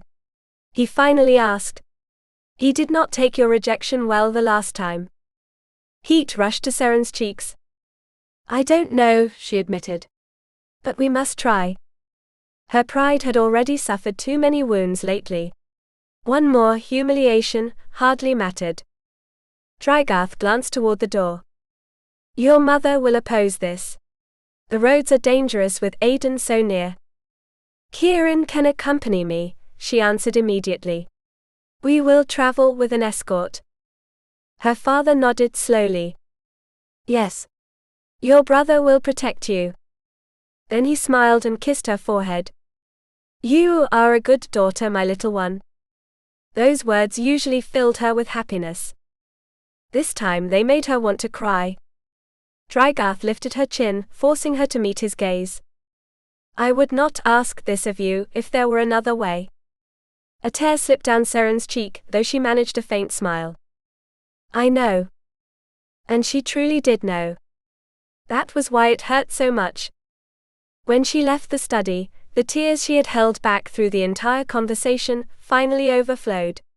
She stumbled blindly down the corridor, realizing suddenly she was crying not only for the marriage she had just agreed to, but for a hope she had never even admitted she carried inside her.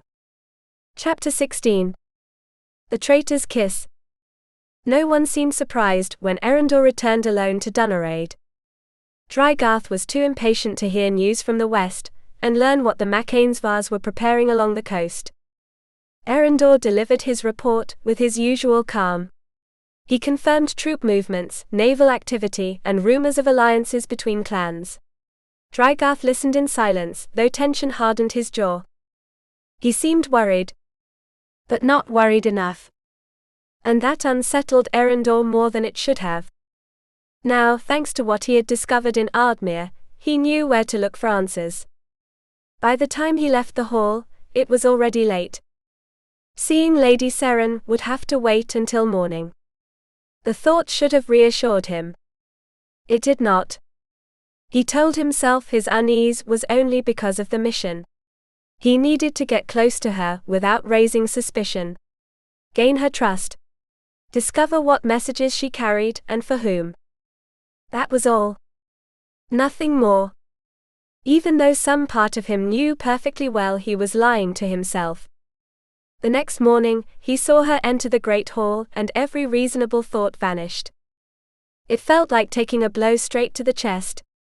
Eryndor froze. The grey dawn light slipped between the tables, and set the golden strands escaping beneath Seren's blue veil aglow. The silk of her gown followed the curves of her body softly, as she moved among the servants and clan warriors.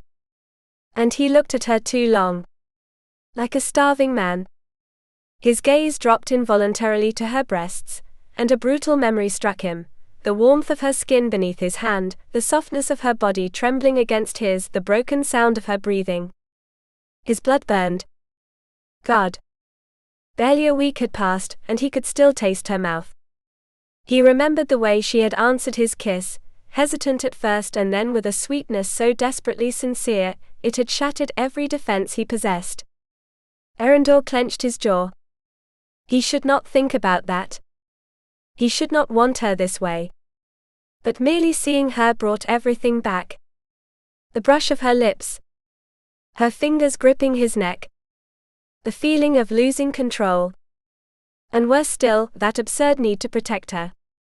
Then Seren lifted her gaze. Their eyes met.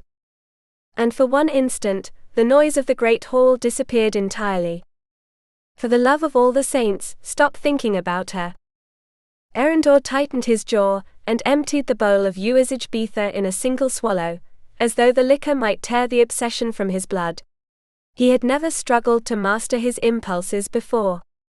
In the Highlands, a man who could not govern his desires ended up dead before the first snowfall. But Seren was different. And admitting it felt almost offensive.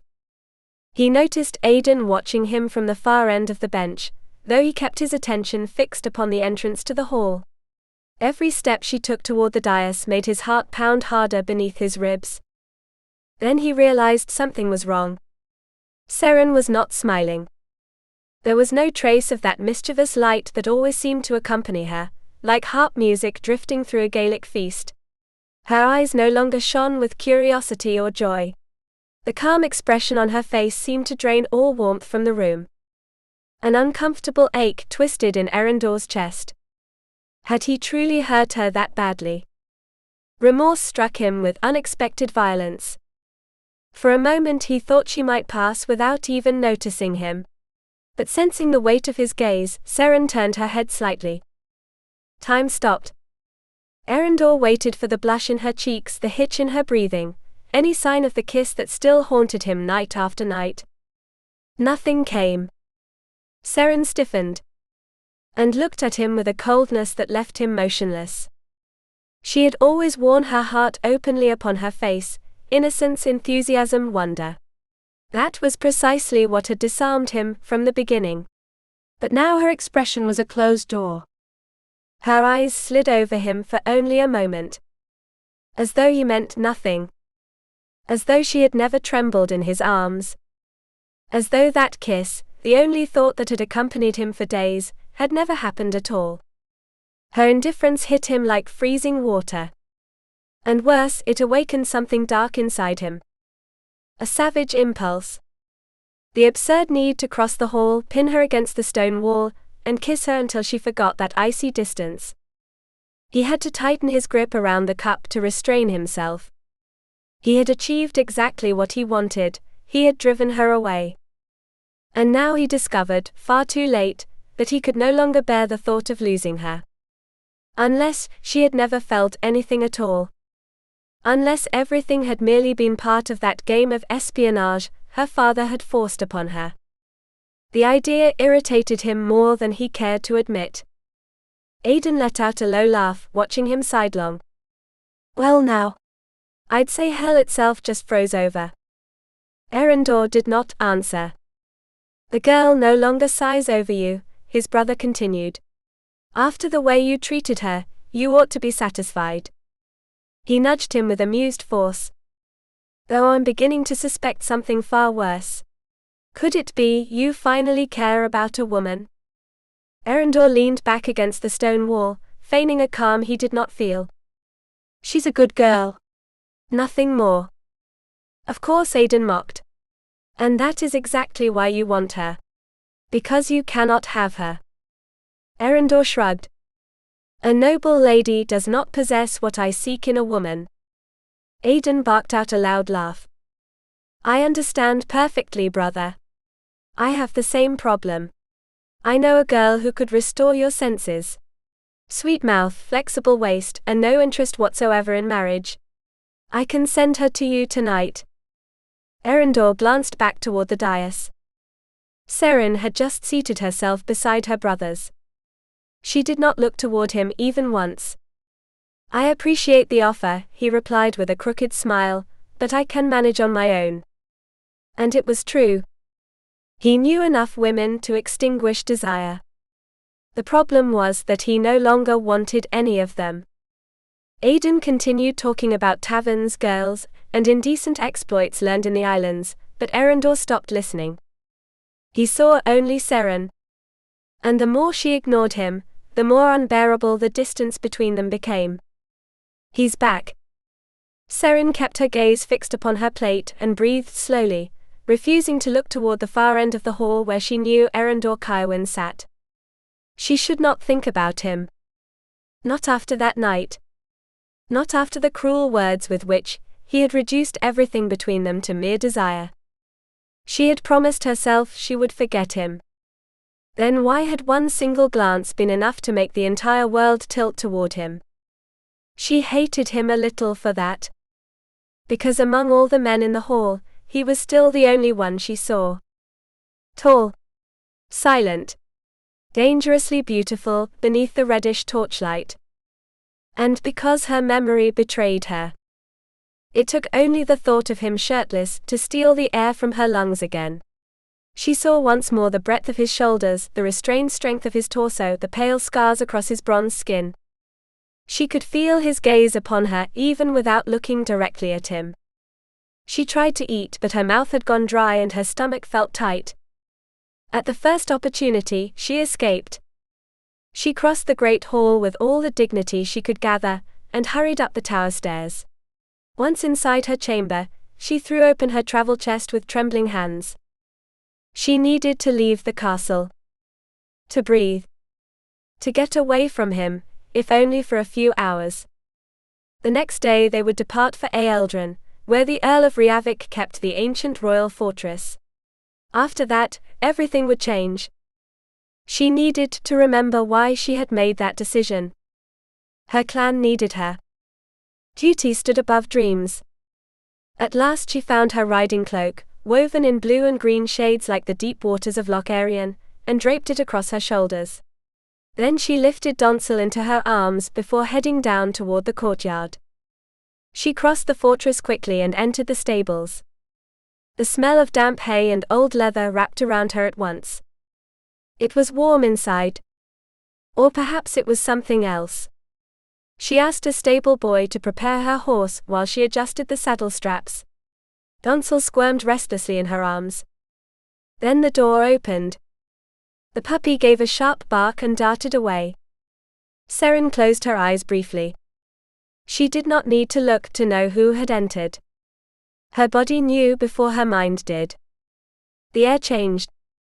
Her skin burned beneath her clothes. And that masculine scent, leather, steel, and some faint spicy fragrance, suddenly overwhelmed the earthy smell of the stable. She drew a slow breath, gathering her strength, and finally turned toward him. The impact never lessened. Every time their eyes met, it felt like the crack of a whip. Eryndor stood beside the door motionless, watching her with fierce intensity. The grey afternoon light sharpened the hard lines of his face. Seren lifted her chin. She was a daughter of the Morvanes. Descended from Maelric, Lord of the Isles. She would not let him see how deeply he still affected her. Sir Eryndor, she said with cool politeness. I see you've returned. The faint tremor in her voice betrayed the effort. Eryndor stepped toward her. The stable boy won't be coming back, he said. I told him I would accompany you myself. Seren's heart stumbled. That won't be necessary. Something almost amused crossed his face. I'm afraid it will. If you leave the castle, I go with you. His gaze traveled over her in a way that set every inch of her skin aflame. Are you forgetting something? Seren frowned. What would that be? Your basket.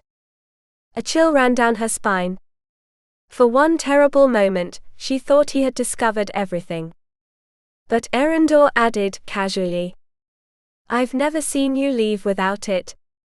Seren hid her relief. Far too observant. Far too dangerous. I'm not going to the village, she replied. I only need to ride for a while. Eryndor held her gaze a second too long. Donsel began leaping around his boots. Stay. The puppy obeyed instantly, sitting before him with complete devotion.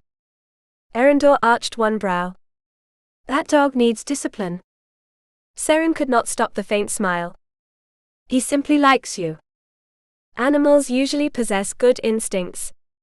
She lifted her eyes toward him. Usually. The answer lingered between them. Eryndor narrowed his eyes slightly. And yours, Lady Seren? What does your instinct tell you? Run. That was what it told her. Run before she fell for him again. Before she started believing once more that something existed beneath that armor, besides a cold, ambitious warrior. She looked away. I've stopped trusting my instincts. And for the first time since she had known him, Eryndor seemed to have no answer. And yet, even after everything, Eryndor still managed to make her believe that the fierce tension between them meant something. That if he only took her in his arms again, if he brushed her lips once more, the world might right itself. But it was already too late. Seren held his gaze and forced her voice to remain steady. Instinct drives people to mistakes they end up paying dearly for. Eryndor did not answer immediately. He watched her intently. A muscle tightened in his jaw before he stepped closer. Too close. Seren felt the heat of his body even before he touched her. He smelled of wind, sun-warmed leather, and dark spices perhaps brought from some island harbor. A dangerously masculine scent that sent her pulse reeling. Her knees threatened to give way. She had forgotten how overwhelming he was. The stable, small and dim, seemed to shrink around them. Eryndor filled the space with an almost brutal presence, like those warriors from old Gaelic songs who stormed enemy strongholds and shattered oak gates. Do you regret it, Seren? The softness of his voice was deceptive. She could feel the tension beneath the words perfectly. There was anger in him. And something even worse. Something dangerously close to jealousy. That unsettled her. What did he want from her? Was he not the one who rejected her? The one who reduced that kiss to simple desire? Then why did her distance seem to affect him so deeply? Why should it matter? She replied, trying to regain control. You were very clear that night, before you left without even saying goodbye. She tried to move past him.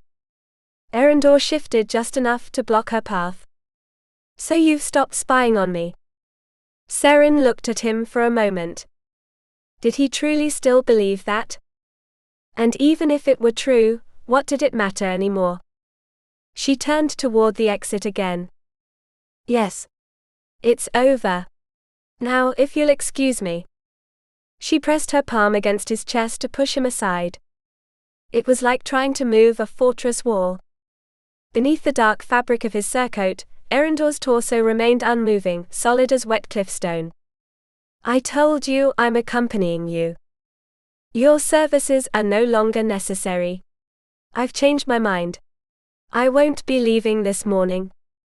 The flash in his eyes told her he disliked that immensely. Good. No one had asked him to start acting like some protective knight, after shattering her heart. For a moment Seren thought she had gone too far. Eryndor's shoulders tightened, and a dark shadow crossed his expression.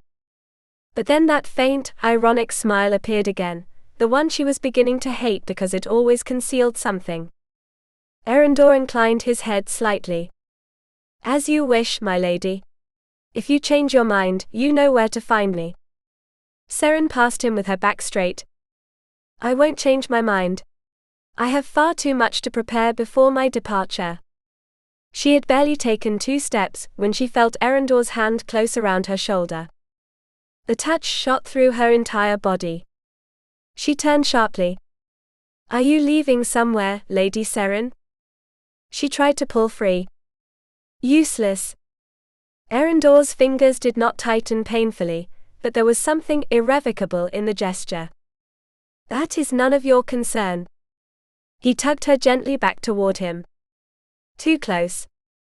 The air vibrated between them, like the tension before a storm rolling across the Hebridean Sea. Seren could feel the warmth of his breath. His lips hovered only inches away. And that was precisely what made it dangerous. Because part of her still wanted him to kiss her. Eryndor lowered his head slightly. Where are you going? He asked quietly. Panic closed around her throat. She could not allow this. She could not let him tear down all her defenses again with a single kiss. So she did the only thing capable of stopping him. I'm going to marry, she blurted suddenly. Silence crashed between them like a sword. Marry. The word fell with brutal weight. For an instant Eryndor could not move.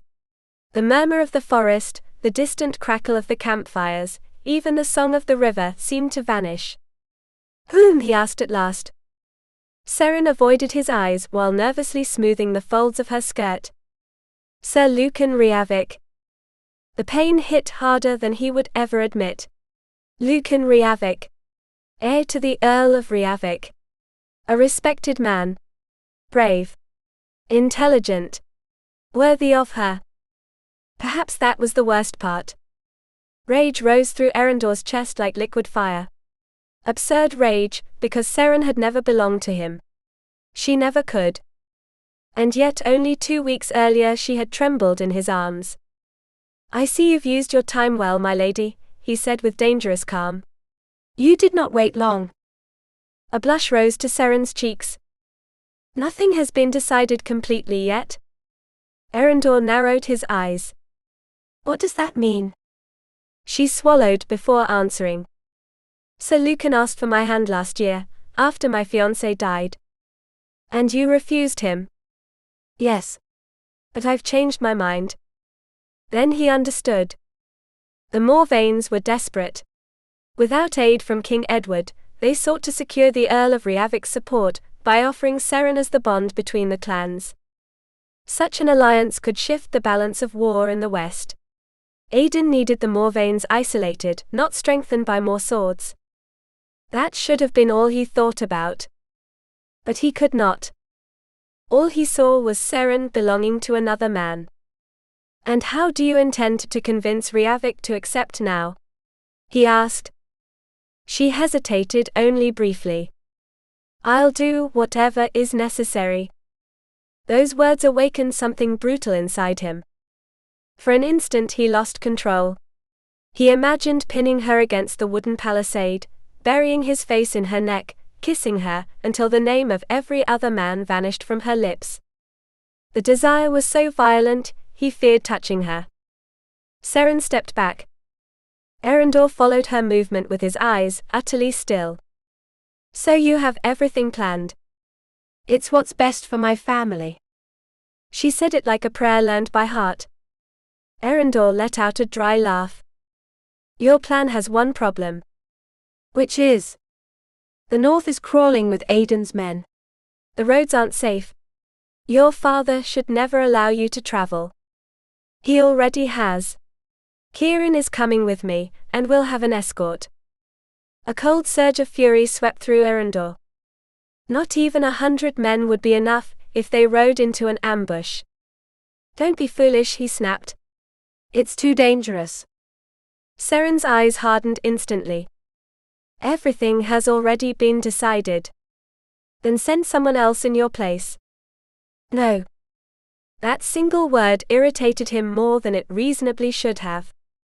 She was as stubborn as the sea against the cliffs of Mull. Beautiful and relentless. As proud as the ancient Gaelic kings she descended from. No one asked for your opinion, Sir Eryndor, she added. The way she looked at him as an equal would have been admirable under any other circumstances. This time it only enraged him further. Seren turned on her heel and walked away with the dignity of an island queen. The fabric of her cloak billowed behind her like a banner in the wind. Eryndor did not try to stop her. But neither did he intend to surrender. Because he no longer cared about secret messages or the alliance with Rêvalys. All he could picture was Seren wounded upon some forgotten Highland road, lying among pitch and blood while ravens circled beneath the grey sky. And the thought was unbearable. If Seren Morvane left the castle, he would go with her. Even if it proved the worst decision of his life. Chapter 17. Fire over the Highlands.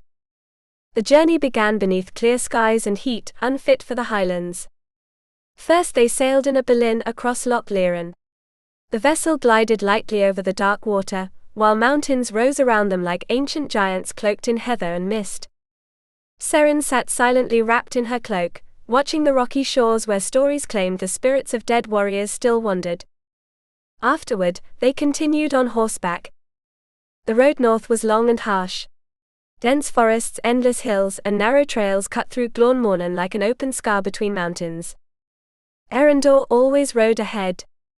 She tried not to look at him. Failing exhausted her more than the hours in the saddle. Is something wrong? Caerwyn asked when he drew alongside his sister. Seren forced a smile. I'm only tired. Caerwyn arched a brow. Are you certain?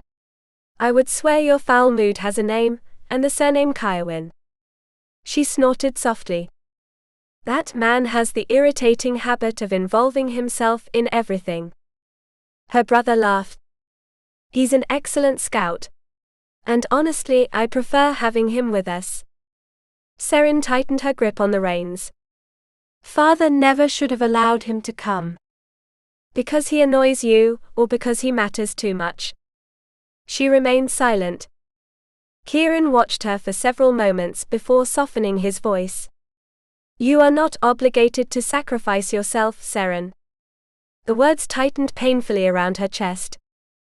Her brother was one of the few men capable of understanding marriage could mean more than an alliance of lands and swords. But it was already too late. Yes, I am, she answered at last. And you know it.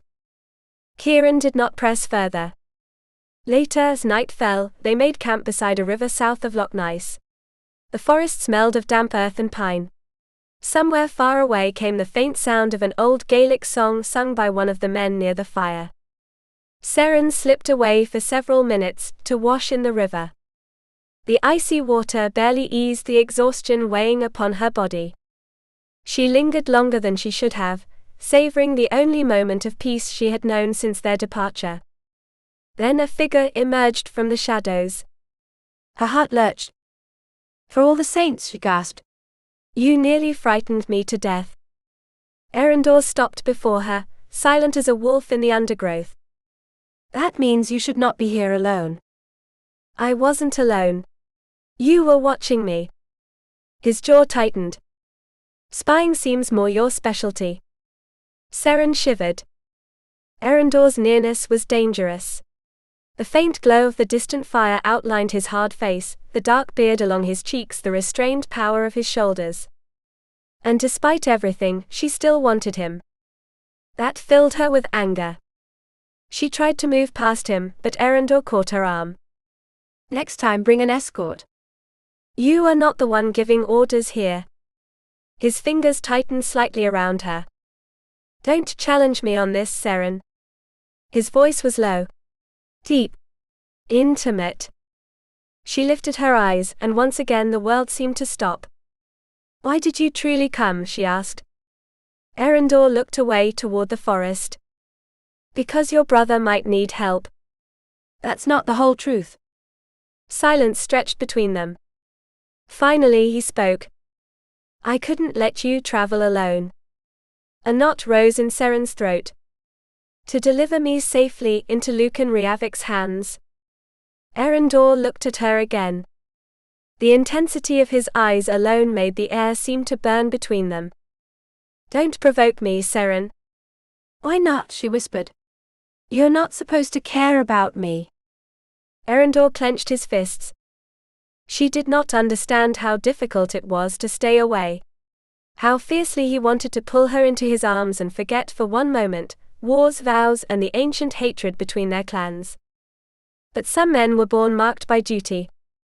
And Eryndor Caerwyn had spent 12 years living for nothing else. Eryndor stepped back, as though he needed to tear himself free from the burning mist surrounding him. Desire tightened every muscle. For 2 days he had lived in constant battle with his own body, with that relentless ache lodged low in his stomach like a secret wound. Neither exhaustion, endless riding, nor the solitude of the nights had managed to quiet it. And Seren stood there, looking at him as though she might strip the truth from him with her bare hands. "Then have you changed your mind?" The question lingered beneath the dark canopy of branches. Nearby, the river continued murmuring over stones like an old Gaelic song, indifferent to war, vows, and the hearts of men. Eryndor tightened his jaw. "No." The word came out dry and rough. Nothing had changed. She was still the daughter of the man he had sworn to destroy. Everything between them had been doomed from the beginning. There could never be a future for them. Only secrets, betrayal, and ruin.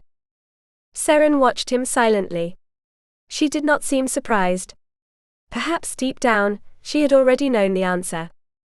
"Then explain this," she said at last with a calmness more painful than reproach. "Why do you behave as though my marriage matters to you? You do not love me, yet you cannot bear the thought of another man doing so." Eryndor muttered a curse beneath his breath, and dragged a hand through his damp hair. There was something savage in the gesture, barely restrained by discipline. "That's not it." But they both knew he was lying. Because yes, it was. A savage jealousy consumed him, humiliating in its intensity. Lucan Rêvalys was a worthy man, a respected warrior, someone capable of giving Seren an honorable name, safety, a home. Everything Eryndor could never offer her. And yet imagining her in another man's arms poisoned his blood. Seren held his gaze without flinching. "If that's not it, then tell me what you feel for me." Eryndor nearly laughed bitterly. Only she could ask questions like that. Direct. Honest. Without hiding behind titles or courtesy. Like the edge of a newly sharpened blade. It was infuriating. And extraordinary. For years he had endured interrogations, traps, and threats, without ever losing control. Yet this girl with clear eyes could disarm him with a single sentence. He shifted uneasily, like a warrior cornered. It's complicated. Seren tilted her head slightly. That does not sound like an answer worthy of you, Sir Eryndor. The forest fell silent. Far away a raven cried, dark omen of the old Highland legends where the Morrigan walked battlefields before the bloodshed began.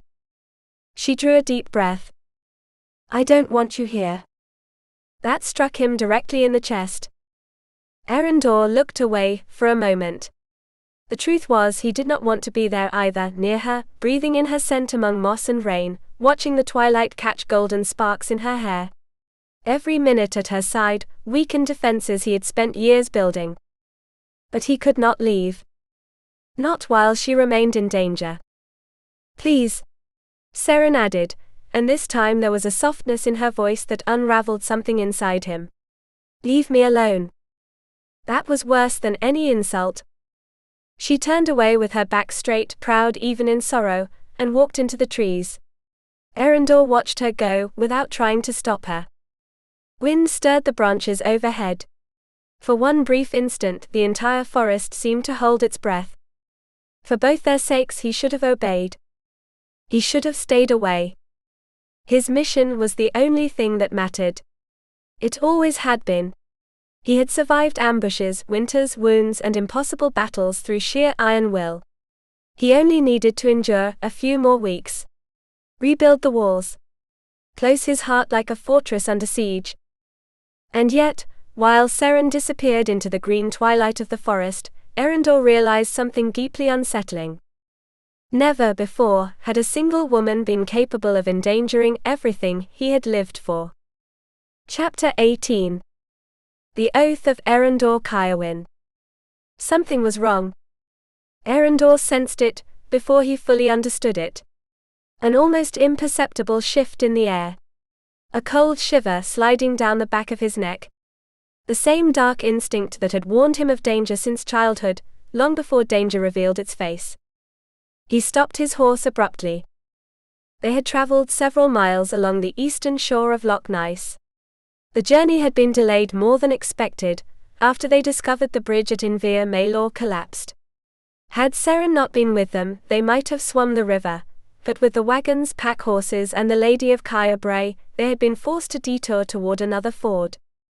Night descended slowly across the Highlands. The sky, still stained deep blue, began filling with violet shadows. Ahead lay the forest of Clun Vor and afterward the eastern road, skirting Dornick Castle, now held by Aidan's men. Eryndor raised his hand. The two Morvane guards accompanying him halted instantly. He swung down from the saddle and knelt, pressing his palm against the damp earth. There it was. The vibration. Faint. Distant. But unmistakable. Horses. Many of them. Riordan the clan scout frowned. What is it? Eryndor rose immediately. Ride back to the group. Now. Tell Sir Kieran to leave the road and head into the fields. The younger guard, Alistair, stared from beneath his light helm. Why? Eryndor mounted again in one fluid motion. Because a troop of riders is heading straight toward us. Riordan tilted his head, listening. I hear nothing. Eryndor lost patience. He grabbed the man's tunic and hauled him halfway from the saddle. Do as I say, damn you. In a few minutes it will be too late. Do you want Lady Seren dead because of your stupidity? The warrior paled. Eryndor released him. I'll draw them away. You get the group into the forest. If necessary, abandon the wagons. Riordan turned his head northward. Then he heard it too. The distant thunder of hooves. His eyes widened in horror. Sweet God.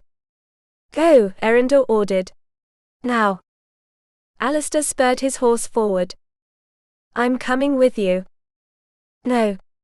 I ride alone. He was faster alone. Harder to catch. And perhaps he would recognize some of the men pursuing them. Without waiting for a reply, he vanished among the trees. Branches lashed against his armor while he rode at full speed, guided only by the sound of the enemy column. The forest smelled of wet earth, bark and dark water. On another night, it might have seemed beautiful. Gaelic bards sang that Alba's forests hid ancient spirits among the roots. Eryndor had always believed they concealed only death. At last he spotted the riders between the trunks. Roughly 20 men. Perhaps more. They wore dark cloaks and armor blackened with pitch, a camouflage tactic increasingly favored by Aidan's troops. Highland warriors. Experienced. Silent. Eryndor smiled faintly. Perfect. He waited until he reached a clearing among the trees. Then he burst into the open at a gallop, feigning surprise at the sight of them, before wheeling sharply eastward as though trying to flee before being discovered. A shout erupted behind him.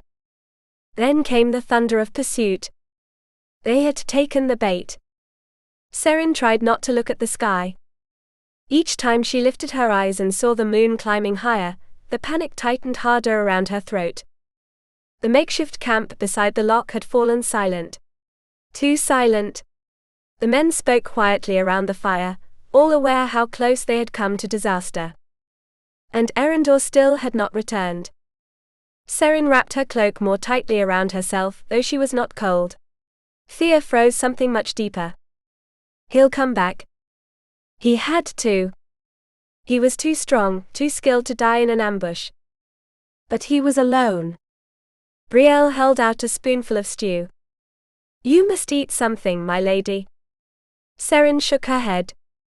I'm not hungry. The woman sighed. Her small wrinkled face showed worry impossible to hide. Skipping supper won't bring him back faster. Seren closed her eyes briefly. They no longer even tried to reassure her. That was the worst part. They sat silently beside the fire, until a branch snapped behind them. Seren spun around, heart racing wildly. For one instant she thought it was him. But it was only Kieran. Disappointment pierced her so sharply it almost hurt physically. Her brother dismounted, and by the grim expression upon his face, she understood immediately that he brought no good news. Did you find him? She asked quietly. Kieran shook his head slowly. No sign of him. Seren felt tears burn her eyes. No. He could not be dead. Not him. The first tear had barely begun to slide down her cheek, when a whistle cut through the darkness. The sentry's signal. The entire camp surged to its feet. A moment later voices erupted, cries of relief. And Eryndor emerged from the trees. Seren released the breath she felt she had been holding for hours. He was covered in dust, exhausted, chainmail stained, his face hardened by fatigue. But he was alive. Alive. The urge to run toward him was so fierce, she actually took a step before stopping herself. She wanted to throw her arms around him, bury her face against his chest, weep with relief. She could not. Soon she would belong to another man. Then Eryndor lifted his gaze. He searched for her. Seren knew it with a certainty that made her chest ache. Their eyes met through the firelight. Only an instant. Brief. Intense. Enough to erase everything else. Eryndor inclined his head slightly. I'm all right. Nothing more. And yet, it was the closest thing to a confession he had ever given her. Later, Seren found him beside the lock. The black water reflected the moon like a shattered silver blade. Eryndor sat upon a flat rock, cleaning his chainmail. He had bathed. Damp hair fell across his forehead and he wore only a dark tunic clinging to his body. He looked tired. Terribly tired. He did not turn when he heard her approaching. Seren descended toward the shore, and then noticed the dark stains among the metal rings. Blood. Her heart lurched. She ran to him and seized his arm. You're hurt. Eryndor looked up. It's not my blood. The relief hit so intensely it nearly weakened her knees. For one moment she thought she heard something strange in his voice. Not pride. Not satisfaction. Weariness. As though killing still cost him something. That moved her more than she expected. She sat beside him, while Eryndor continued cleaning the steel in silence. Small waves lapped softly against the stones. I wanted to thank you, she said at last. You saved us. Eryndor shrugged faintly. I did what I had to. Seren lowered her gaze. The men should thank you as well. He let out a short breath, almost a weary laugh. And what are they saying now? She hesitated. That you heard the riders before anyone else. Eryndor arched a brow. I'm certain that's not all. Seren flushed slightly. They think you possess something supernatural. For the first time since returning, Eryndor lifted his eyes fully. Moonlight sharpened his severe features. And what do you believe? Seren held his gaze. She remembered the wolves. The cliff. The impossible way he always sensed danger before everyone else. But she also remembered his loneliness.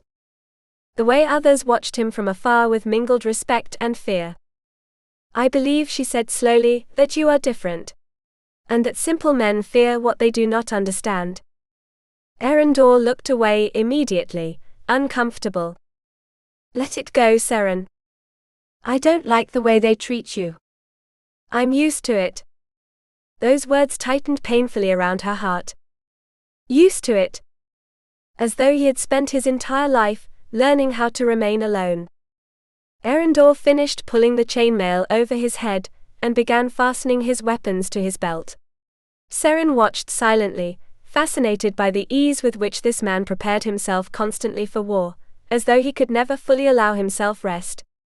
And she realized with a deep and quiet sadness that perhaps no one had ever truly cared for him. Far from frightening her, the thought awakened unexpected tenderness.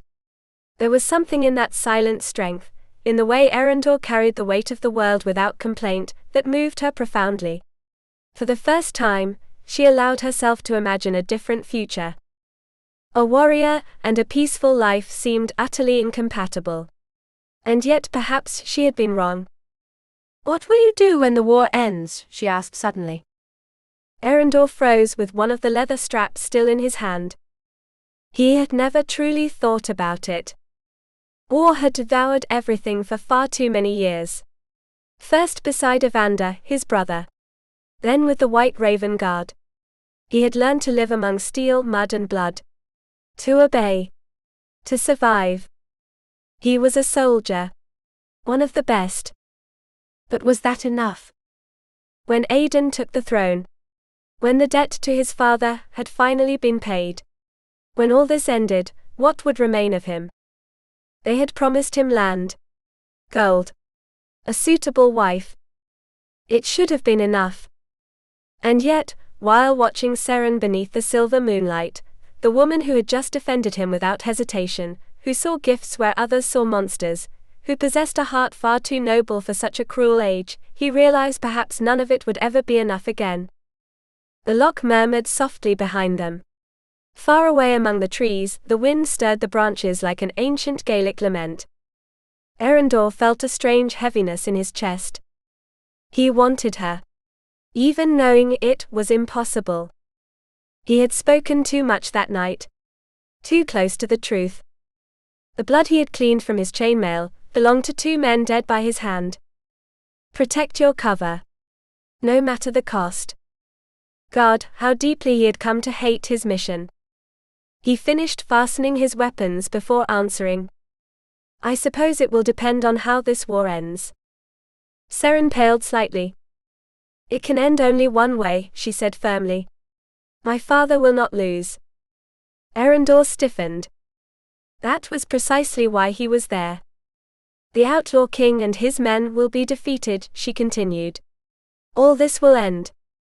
She spoke like a true daughter of the Morvanes, proud and loyal. But beneath that certainty he sensed something else, fear. A tiny crack in her convictions. Because if they did not fear defeat, she would not be riding toward Rêvalys lands to offer herself in marriage. Eryndor studied her silently. And yet you are willing to trade yourself for soldiers. Seren straightened immediately. It is not like that. He did not intend to hurt her. But the truth already approached them, like a storm descending over Ben Sayer. Aidan was winning. And if you fail, he asked calmly. What if Rêvalys rejects your proposal? She held his gaze for several seconds before answering. My father will find another solution. She sounded less convinced this time. Eryndor had to restrain the urge to pull her against his chest and tell her everything would be all right, even though he did not know if it was true. Why do you speak like that? She asked, irritated. You almost sound like one of them. What are you doing here, if you don't believe in our victory? Eryndor's stomach tightened. If she knew who he truly was. If she discovered why he had come. I'm here because I believe in a cause, he answered at last. Because I want what I consider just to prevail. But wars do not always end the way we wish. And I do not want to see you suffer. A brief silence followed. Water lapped gently against the shoreline stones. Then at last he answered her first question. When all this ends, I'll receive lands and other rewards. Seren tilted her head slightly. What kind of rewards? Eryndor avoided answering. And then she understood. A wife. He nodded once. The disappointment crossing Seren's face was so clear Eryndor wanted either to break something or break himself. Who is she? She asked softly. Lady Aleth of Skara. Blood sister to the Microvarans. A valuable alliance. But Eryndor lead. I don't know yet. They'll find me a suitable wife once peace comes. Seren lowered her gaze. I see. The quiet sadness in her voice became unbearable. He wanted to tell her it meant nothing. That he wanted no other woman. That from the moment she had fallen into his arms beside the barracks fire, everything had become infinitely harder. But he could not. He had no right. Strange, he murmured with rough irony.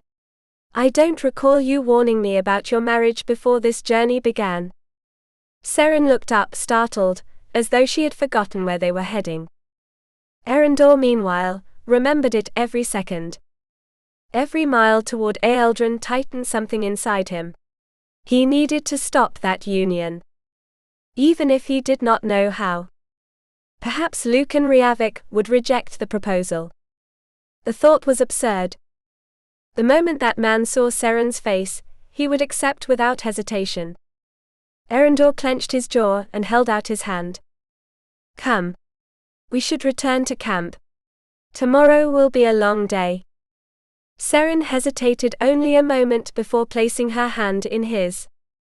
The warmth of her fingers traveled up his arm like a shock. And for one fleeting instant, Eryndor felt something dangerously close to happiness. As though this, walking beside her beneath the moon, listening to the distant water and the night songs of the Highlands, were the most natural thing in the world. As though he could grow used to it. But eventually, he let her go. They returned silently toward the campfire lights. They had already said far too much. Chapter 19. The price of loyalty. Is our cooking not to your liking? Sir Lucan's voice pulled Seren from her thoughts. She blinked, startled to discover she had spent several minutes crumbling bread across the tablecloth without truly eating a bite. The warmth of the great hall, the torch smoke, and the deep murmur of conversation all seemed to reach her from very far away. A blush rose to her cheeks. No, everything is delicious. To prove it, she took a piece of meat and chewed it with a polite smile that failed to reach her eyes. Forgive me, she added after swallowing. I fear I'm not very lively company tonight. The journey has left me exhausted. They had arrived in Eldrin 2 days earlier. The last stretch of the road through damp hills and stone paths had been difficult, though at least they had not encountered Aidan's men again. And since that night beside the lock, she had not been alone with Eryndor once more. He was not avoiding her. But neither did he come near. Something had changed between them. At least for her. She had seen a crack in that invisible armor he wore, even when not clad in steel. And for the first time, Eryndor Caerwyn had not pushed her away. She almost wished he had. It would have been far easier to hate him. She felt the anguish returning, slow and suffocating. She had to struggle to hold back tears. The last thing she needed was to break down before Sir Lucan Rêvalys, like some spoiled girl incapable of mastering herself. Hardly the impression she wished to give. Sir Lucan watched her from across the table, with the calm of a man accustomed to obedience. He was young, scarcely a year older than she, yet possessed the cold assurance of certain nobles born too close to power.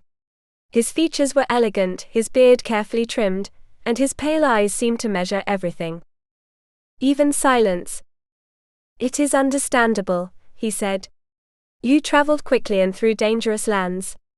From what I heard, you nearly crossed paths with a rebel troop." He lifted his cup calmly. Aiden should lose all claim to chivalric honor for surrounding himself with raiders and murderers. You were fortunate to receive warning in time. He studied her closely. Thanks to Sir Eryndor Caerwyn, was it not? Brother of the rebel, Eryndor Caerwyn. Seren nodded uncomfortably. She did not know what unsettled her more, Lucan Rêvalys' presence, or the constant awareness of Eryndor somewhere in the hall. She had not looked at him all evening. At least not directly. But she felt his presence the way one senses a storm gathering above water. "Yes," she answered. "He saved us from an ambush." Why was speaking so difficult? She, who always found words even within the most strained silences. She tried to steady herself, but her hands trembled faintly. Sir Lucan did not take his eyes off her, and eventually the intensity of his gaze caused the piece of bread to slip from her fingers. It fell onto the table. Both of them reached for it at the same moment. Their hands brushed. Seren tried to pull away immediately, but he closed his fingers around hers for just an instant. Her heart slammed against her ribs. "You are nervous, Lady Seren." He returned the piece of bread with a half smile. "You have nothing to fear from me. I am entirely harmless." She must have looked too skeptical because he gave a brief laugh. "Well, almost." The remark surprised her enough that she ended up smiling genuinely. For the first time since arriving, some of the tension eased. "You are intimidating, my lord." Sir Lucan rested an arm upon the table. "I shall take that as a compliment, though I suspect you did not intend it as one." Then he leaned slightly closer and lowered his voice. "Perhaps I should reserve that severity for the rest of the world. With you, I could be kinder. Let that be our secret." Seren let out a small laugh. A moment later, she hated herself for it. "Then you should smile more often." He obeyed immediately. And it made things worse. Because the smile did not soften him, it made him more dangerous. As he absently traced the carved rim of his cup, his gaze swept over her in a way that made her unease return. "I am very glad you came to Eldrin, Lady Seren." She lowered her eyes. She understood perfectly well what those words meant. The negotiations had begun again. That was what she had come seeking. Then why did she feel something slowly tightening around her throat? When Sir Lucan motioned for a servant to refill their cups, Seren looked up without thinking. And found Eryndor. He stood at the back of the hall among armed men and reddish torch shadows. The fury on his face crossed the distance like a naked blade. Only for an instant. But it was enough. Eryndor never revealed what he felt. Always controlled. Always impenetrable. Yet now his jaw was tight, and his eyes hardened by a rage so intense it seemed barely restrained. Savage. She looked away, shaken by the force of it. Too late. Sir Lucan had seen it as well. The nobleman slowly turned his head toward Eryndor and narrowed his eyes. Caerwyn wears an interesting expression, he remarked. I do not like the way he looks at you. His attention returned to her. Is there something I should know, Lady Seren? Her pulse hammered in her temples. Silently she cursed Eryndor. What was he doing? Why could he not conceal it better? He had had more than enough time to speak, if he truly felt something for her. Now it was too late. Her father depended upon this alliance. Her clan needed her. The Highlands burned with war and ancient vows. Every noble marriage was also a pact of blood. She remembered Eryndor telling her beside the lock that perhaps the Morvanes would not win this war. The thought still froze her soul. She drew a deep breath.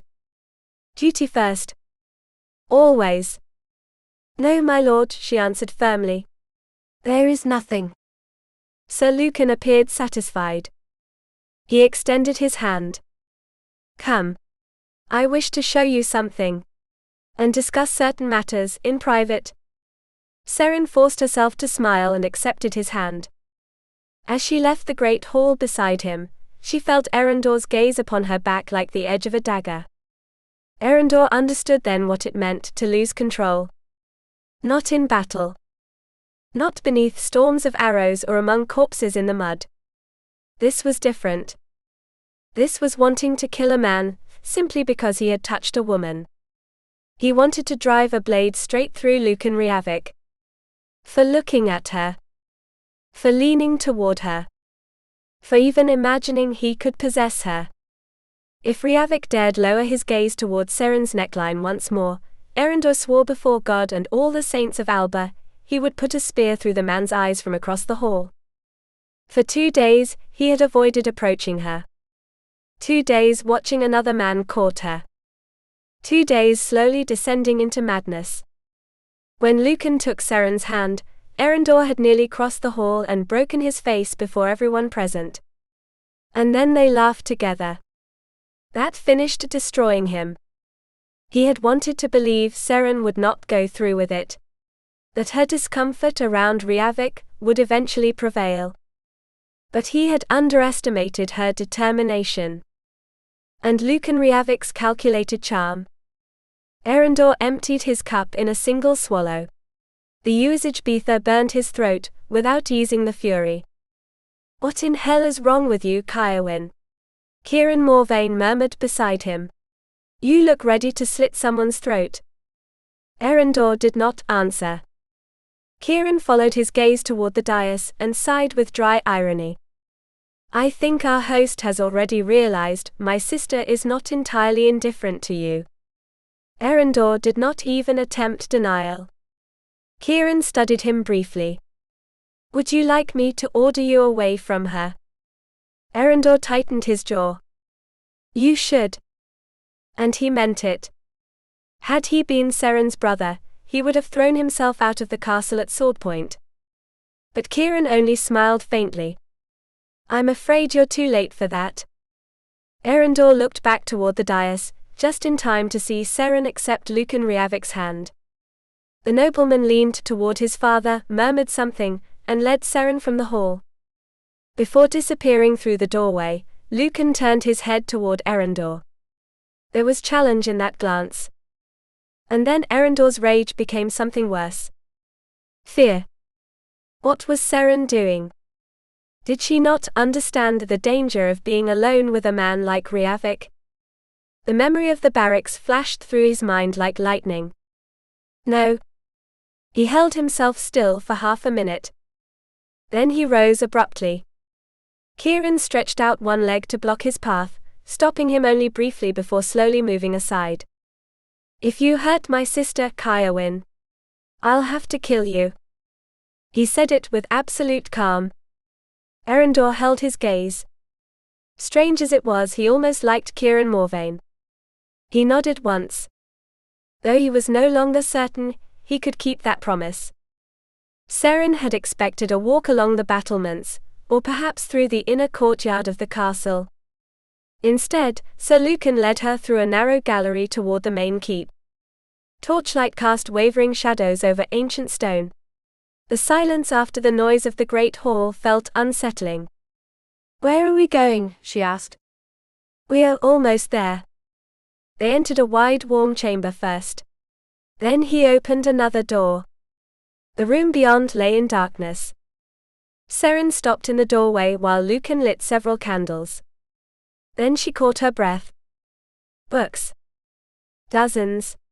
Perhaps hundreds. Entire shelves covered the stone walls. Volumes bound in leather, some adorned with silver clasps, others with gilded lettering. The scent of parchment and wax filled the small chamber like a spell. Seren stepped forward slowly, awestruck. It looked like a treasure hidden by the ancient monks of Ildara. Dear God! Her fingers trembled with excitement. She recognized several French manuscripts, and even an illuminated copy of Chrétien de Valois. She turned toward him, dazzled. It's extraordinary. How did you know? Once you told me you loved books. Seren stared at him in surprise. He had remembered. Then she saw something in his eyes. Desire. Cold. Clear. Unmistakable. And suddenly the little library no longer felt like a refuge. Discreetly she glanced toward the door. Sir Lucan still stood before it. "Why did you bring me here?" she asked quietly. He stepped closer and lifted her face with a firm hand. Seren felt fear. He was not as tall as Eryndor, nor as imposing. But there was something deeply unsettling in his absolute control. I wanted to show you what you would possess as my wife, he said. This library would be yours. You would become one of the most powerful women in Scotland. His fingers brushed lightly against her chin. That is what you came here seeking, is it not? To discuss our engagement. Yes, she whispered. Is it truly what you want? Seren swallowed hard. Yes. He watched her for several moments. Then prove it. She frowned in confusion.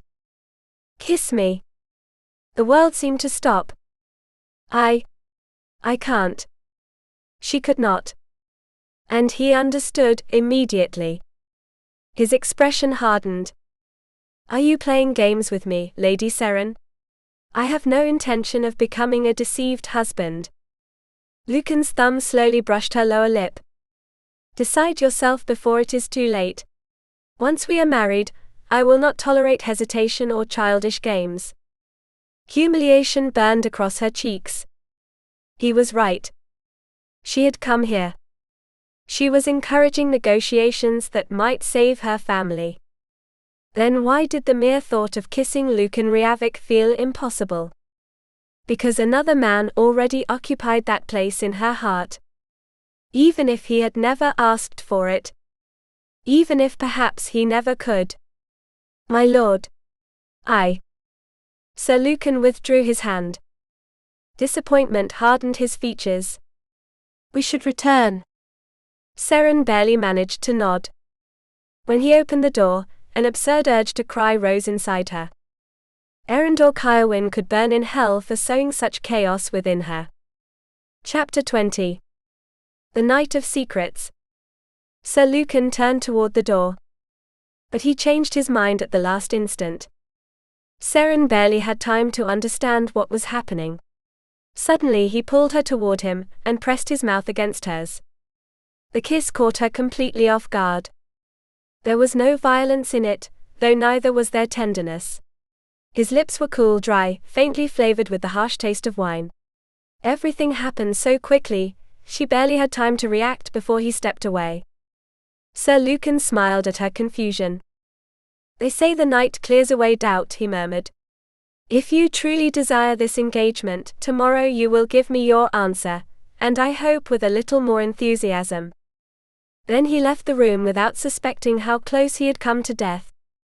Hidden behind the door among the shadows, Eryndor trembled with fury. His hand gripped a knife hilt so tightly his knuckles had turned white.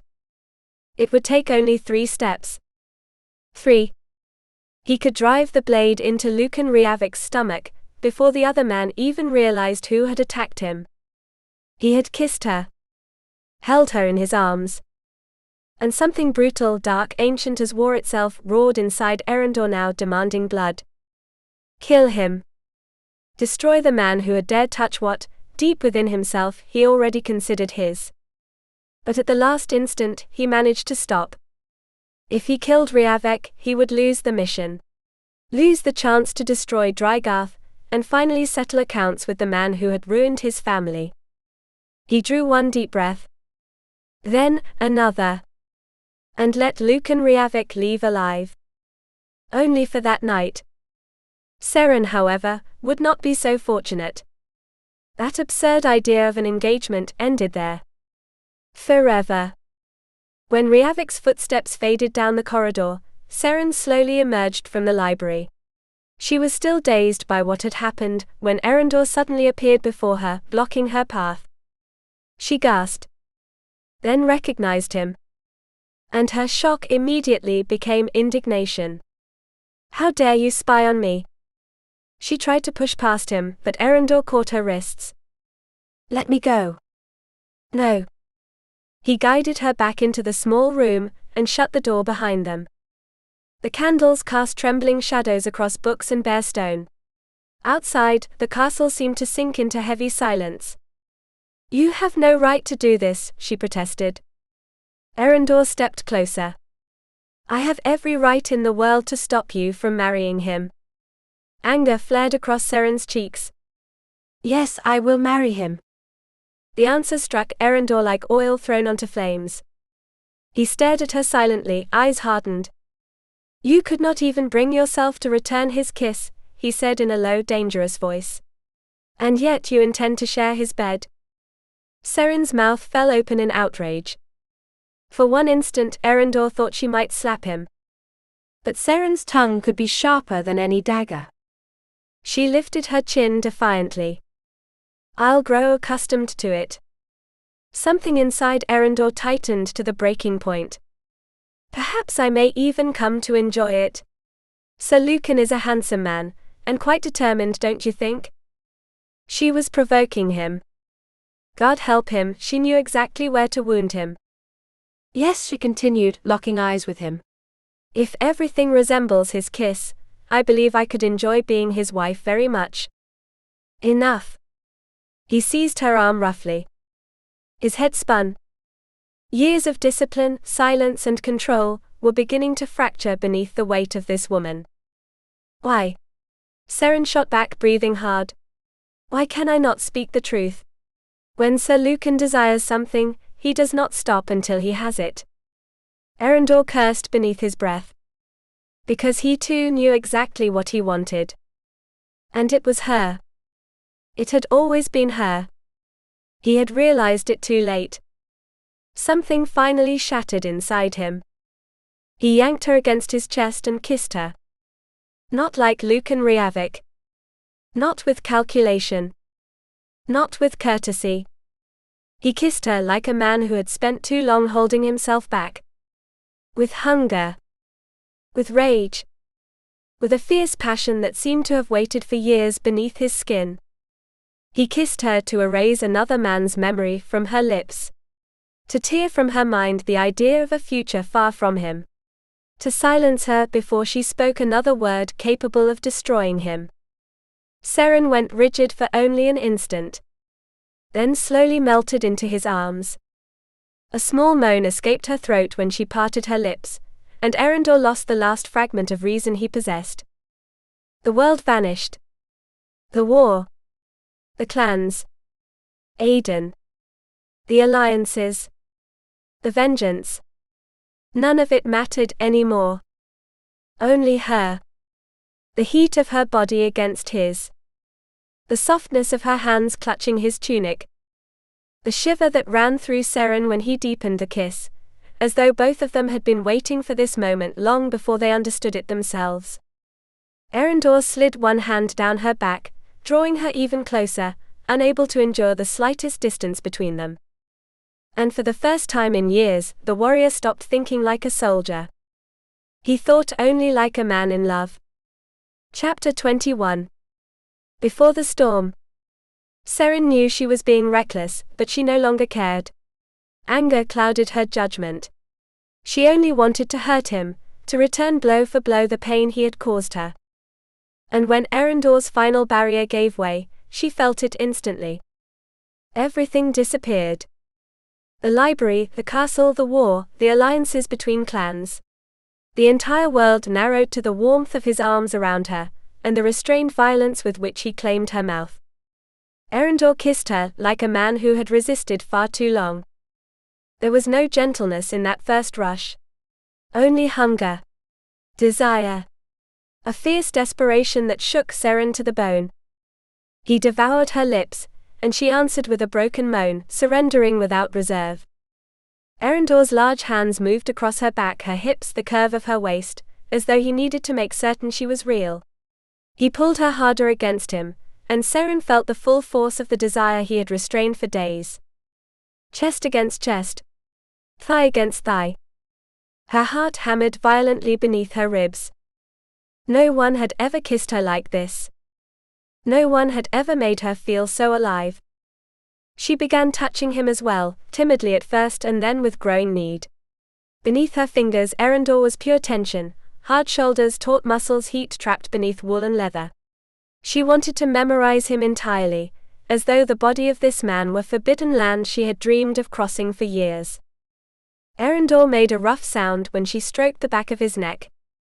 That only made her bolder. He slid his mouth down her throat, and his rough beard left a burning trail across her skin. Seren closed her eyes, dizzy. The little library seemed filled with fire and peat smoke, like the ancient Gaelic tales about spirits of the moors who bewitched wandering travelers. Eryndor lifted her just enough to seat her against the edge of the table. "Seren," he murmured against her skin, voice broken. Hearing her name like that nearly unraveled her soul. His hands slowly rose to her chest. She arched beneath the firm brush of his fingers against the fabric of her gown. A wave of heat swept through her so intense it stole her breath. He was losing control too. She saw it in the savage tension of his jaw, in the way he breathed, in the almost painful force with which he held her. Seren buried her fingers in Eryndor's dark hair and pulled him closer. Closer. Always closer. When he slipped aside the edge of her neckline and kissed the exposed skin above her breast, a shudder raced through her entire body. Her legs weakened, unable to support her. Eryndor held her firmly, as though he would never let her fall. "God," he whispered, wonder and desire mingling in his voice. "You're beautiful." That deep, almost reverent tone made Seren's heart tighten with happiness. Because it was not only desire. She saw it in his eyes. She knew. Eryndor looked at her like a lost man. And she was lost too. The world became slow and blurred. Every caress seemed to erase something inside her, fear, doubt, duty. Nothing remained except that unbearable need to belong to him. He kissed her again, slower this time, as though he wanted to learn the taste of her mouth. Seren felt then how deeply he truly desired her. Eryndor's body burned against hers, hard, tense, barely restrained. And instead of frightening her, the evidence awakened such intense longing it stole her breath. She moved her hips slightly against him. Eryndor muttered a harsh curse in Gaelic. Then he lifted his forehead and stared at her, eyes darkened by something that no longer resembled caution at all. "Do not continue, Mokri," he said hoarsely. "Because if you do, I will not be able to stop." Mokri. My heart. The words pierced her more deeply than any caress. Seren looked at him silently, finally understanding something she had refused to admit for days. She loved him. With sudden, terrible clarity. She loved the silent warrior trying desperately to stay away from her. The man who hid tenderness, as though it were weakness. The knight who seemed willing to destroy himself before causing her pain. And perhaps that was why she kissed him again. It became their ruin. Eryndor lost the last shred of sanity he possessed. He lifted her slightly, trapping her against him while his breathing turned ragged. Desire tightened every muscle in his body. Never in his life had he needed a woman this way. Not as a whim. Not as passing comfort. He needed her the way a man needs air after battle. As something capable of saving him, or condemning him. Seren trembled in his arms, honey-colored hair disheveled across her shoulders and lips swollen from his kisses. She looked like a vision drawn from some ancient Highland ballad, one of those mournful songs bards sang beside the fire about loves destined for ruin. Eryndor rested his forehead against hers, trying to regain control. Useless. Everything in him demanded he make her his. Then he heard a sound. A faint creak. The warrior's instinct reacted before thought. Eryndor tensed instantly. Danger. He pulled away sharply, breathing hard. Cover yourself, he ordered quietly. Seren barely had time to lower her skirts when the door burst open. Sir Lucan Rêvalys stood motionless in the doorway. Candlelight illuminated the scene with merciless clarity. Seren, disheveled and trembling, half-seated upon the table. Eryndor standing before her. The air thick with the heat of their bodies, and the unmistakable scent of desire. For a moment no one spoke. Only the crackle of flames could be heard. All color drained from Seren's face.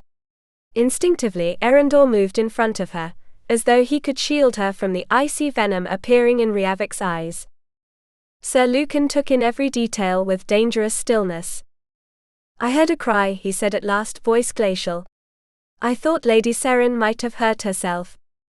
His eyes fixed on Eryndor. But I see she does not require help. Seren let out a small sob.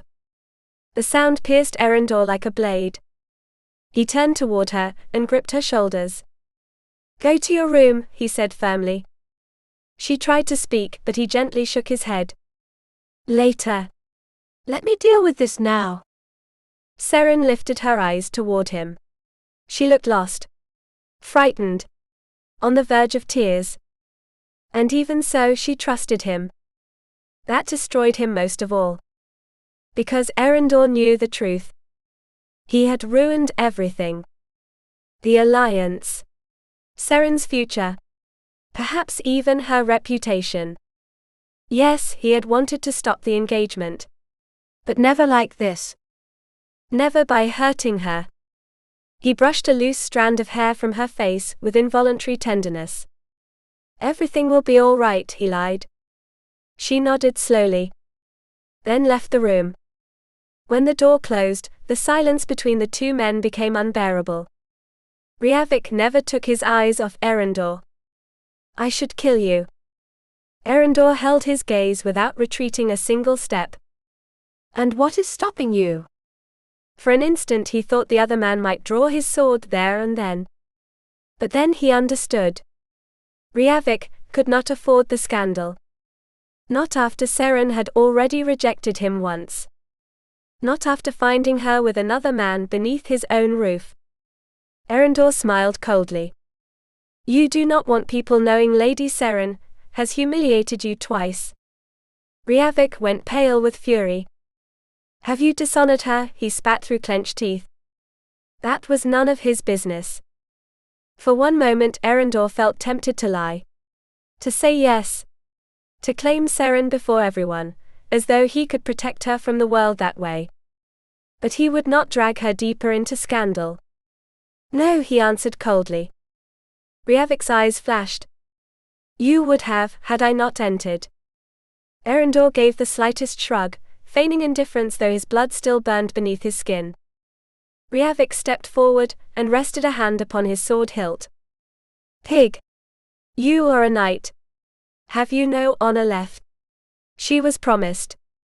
Eryndor moved before the other man finished speaking.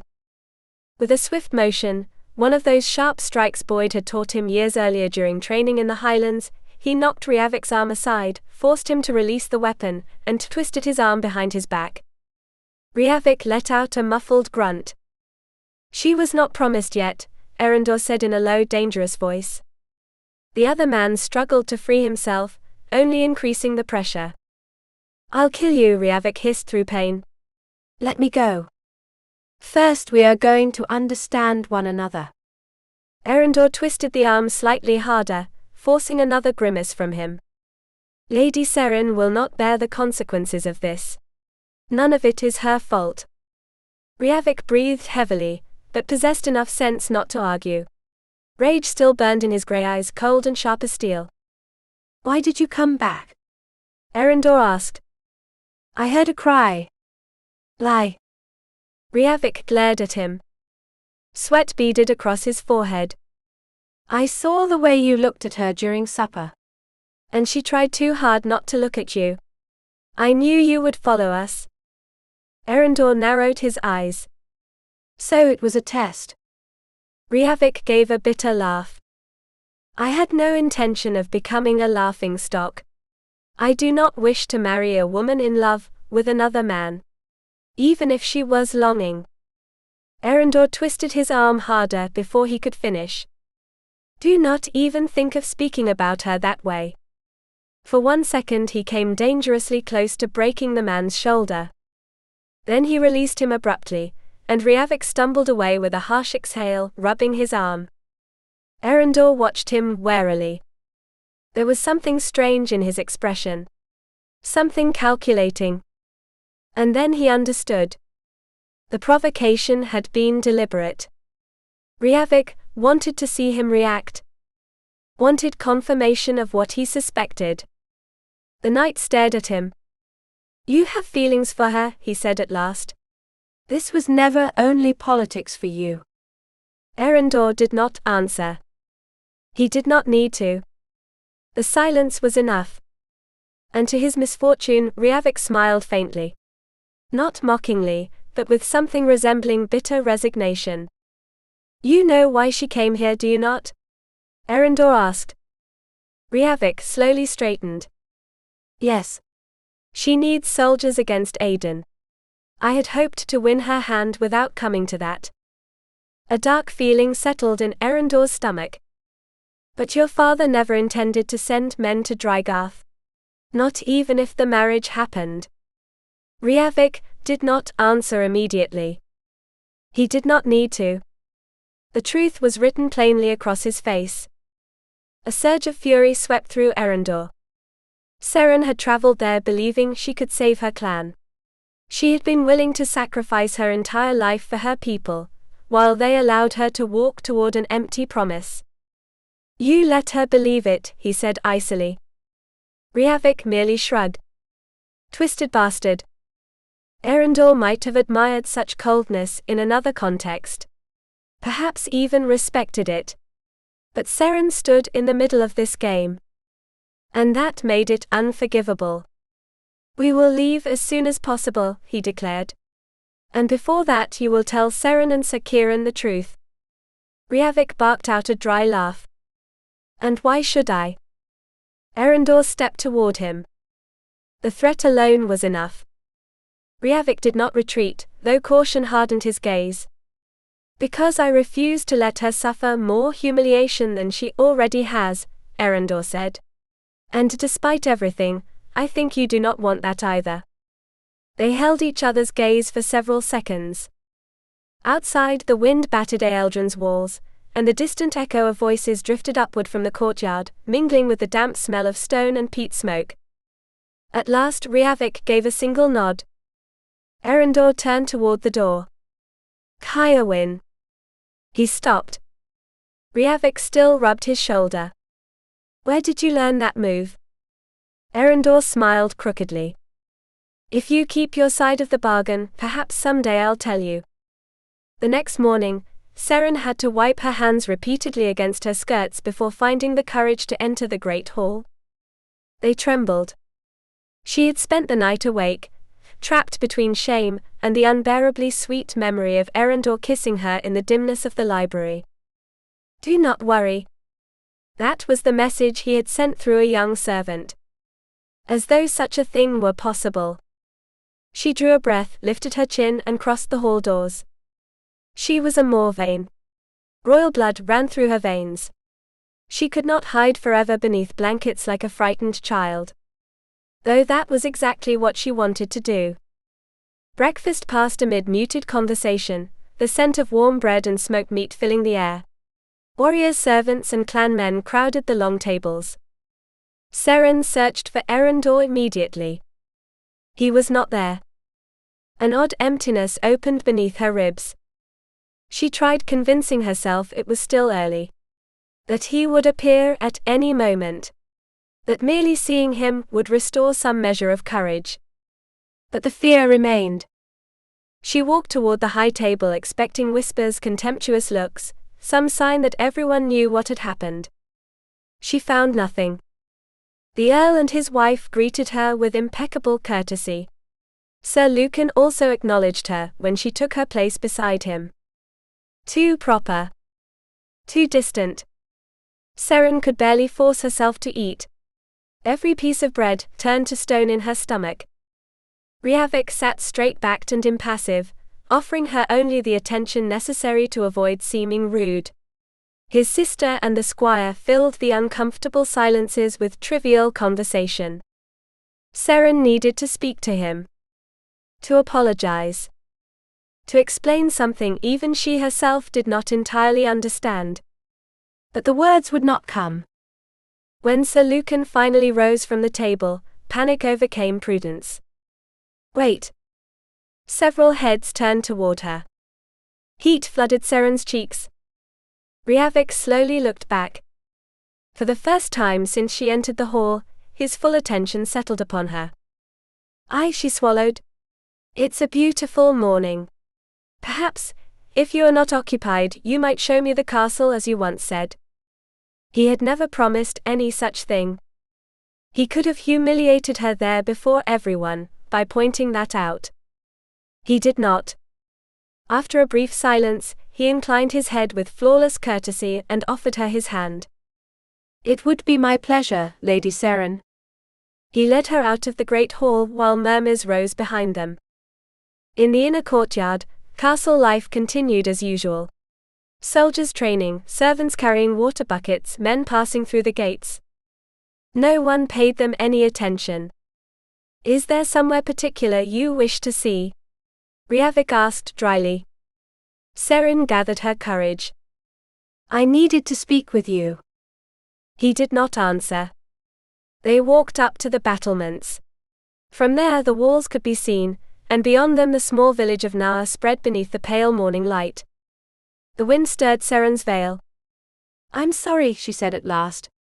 I have no excuse for what happened last night. I only wanted to tell you how deeply I regret it. Rêvalys stood motionless for a moment. Then rested his forearms upon the stone parapet. Do you love him? The question surprised her. She had not expected it from a man like him. So cold. So perfectly self-controlled. But perhaps precisely for that reason, he deserved the truth. Yes, she whispered. Rêvalys remained silent several seconds. And yet you would still have married me to secure soldiers for your father.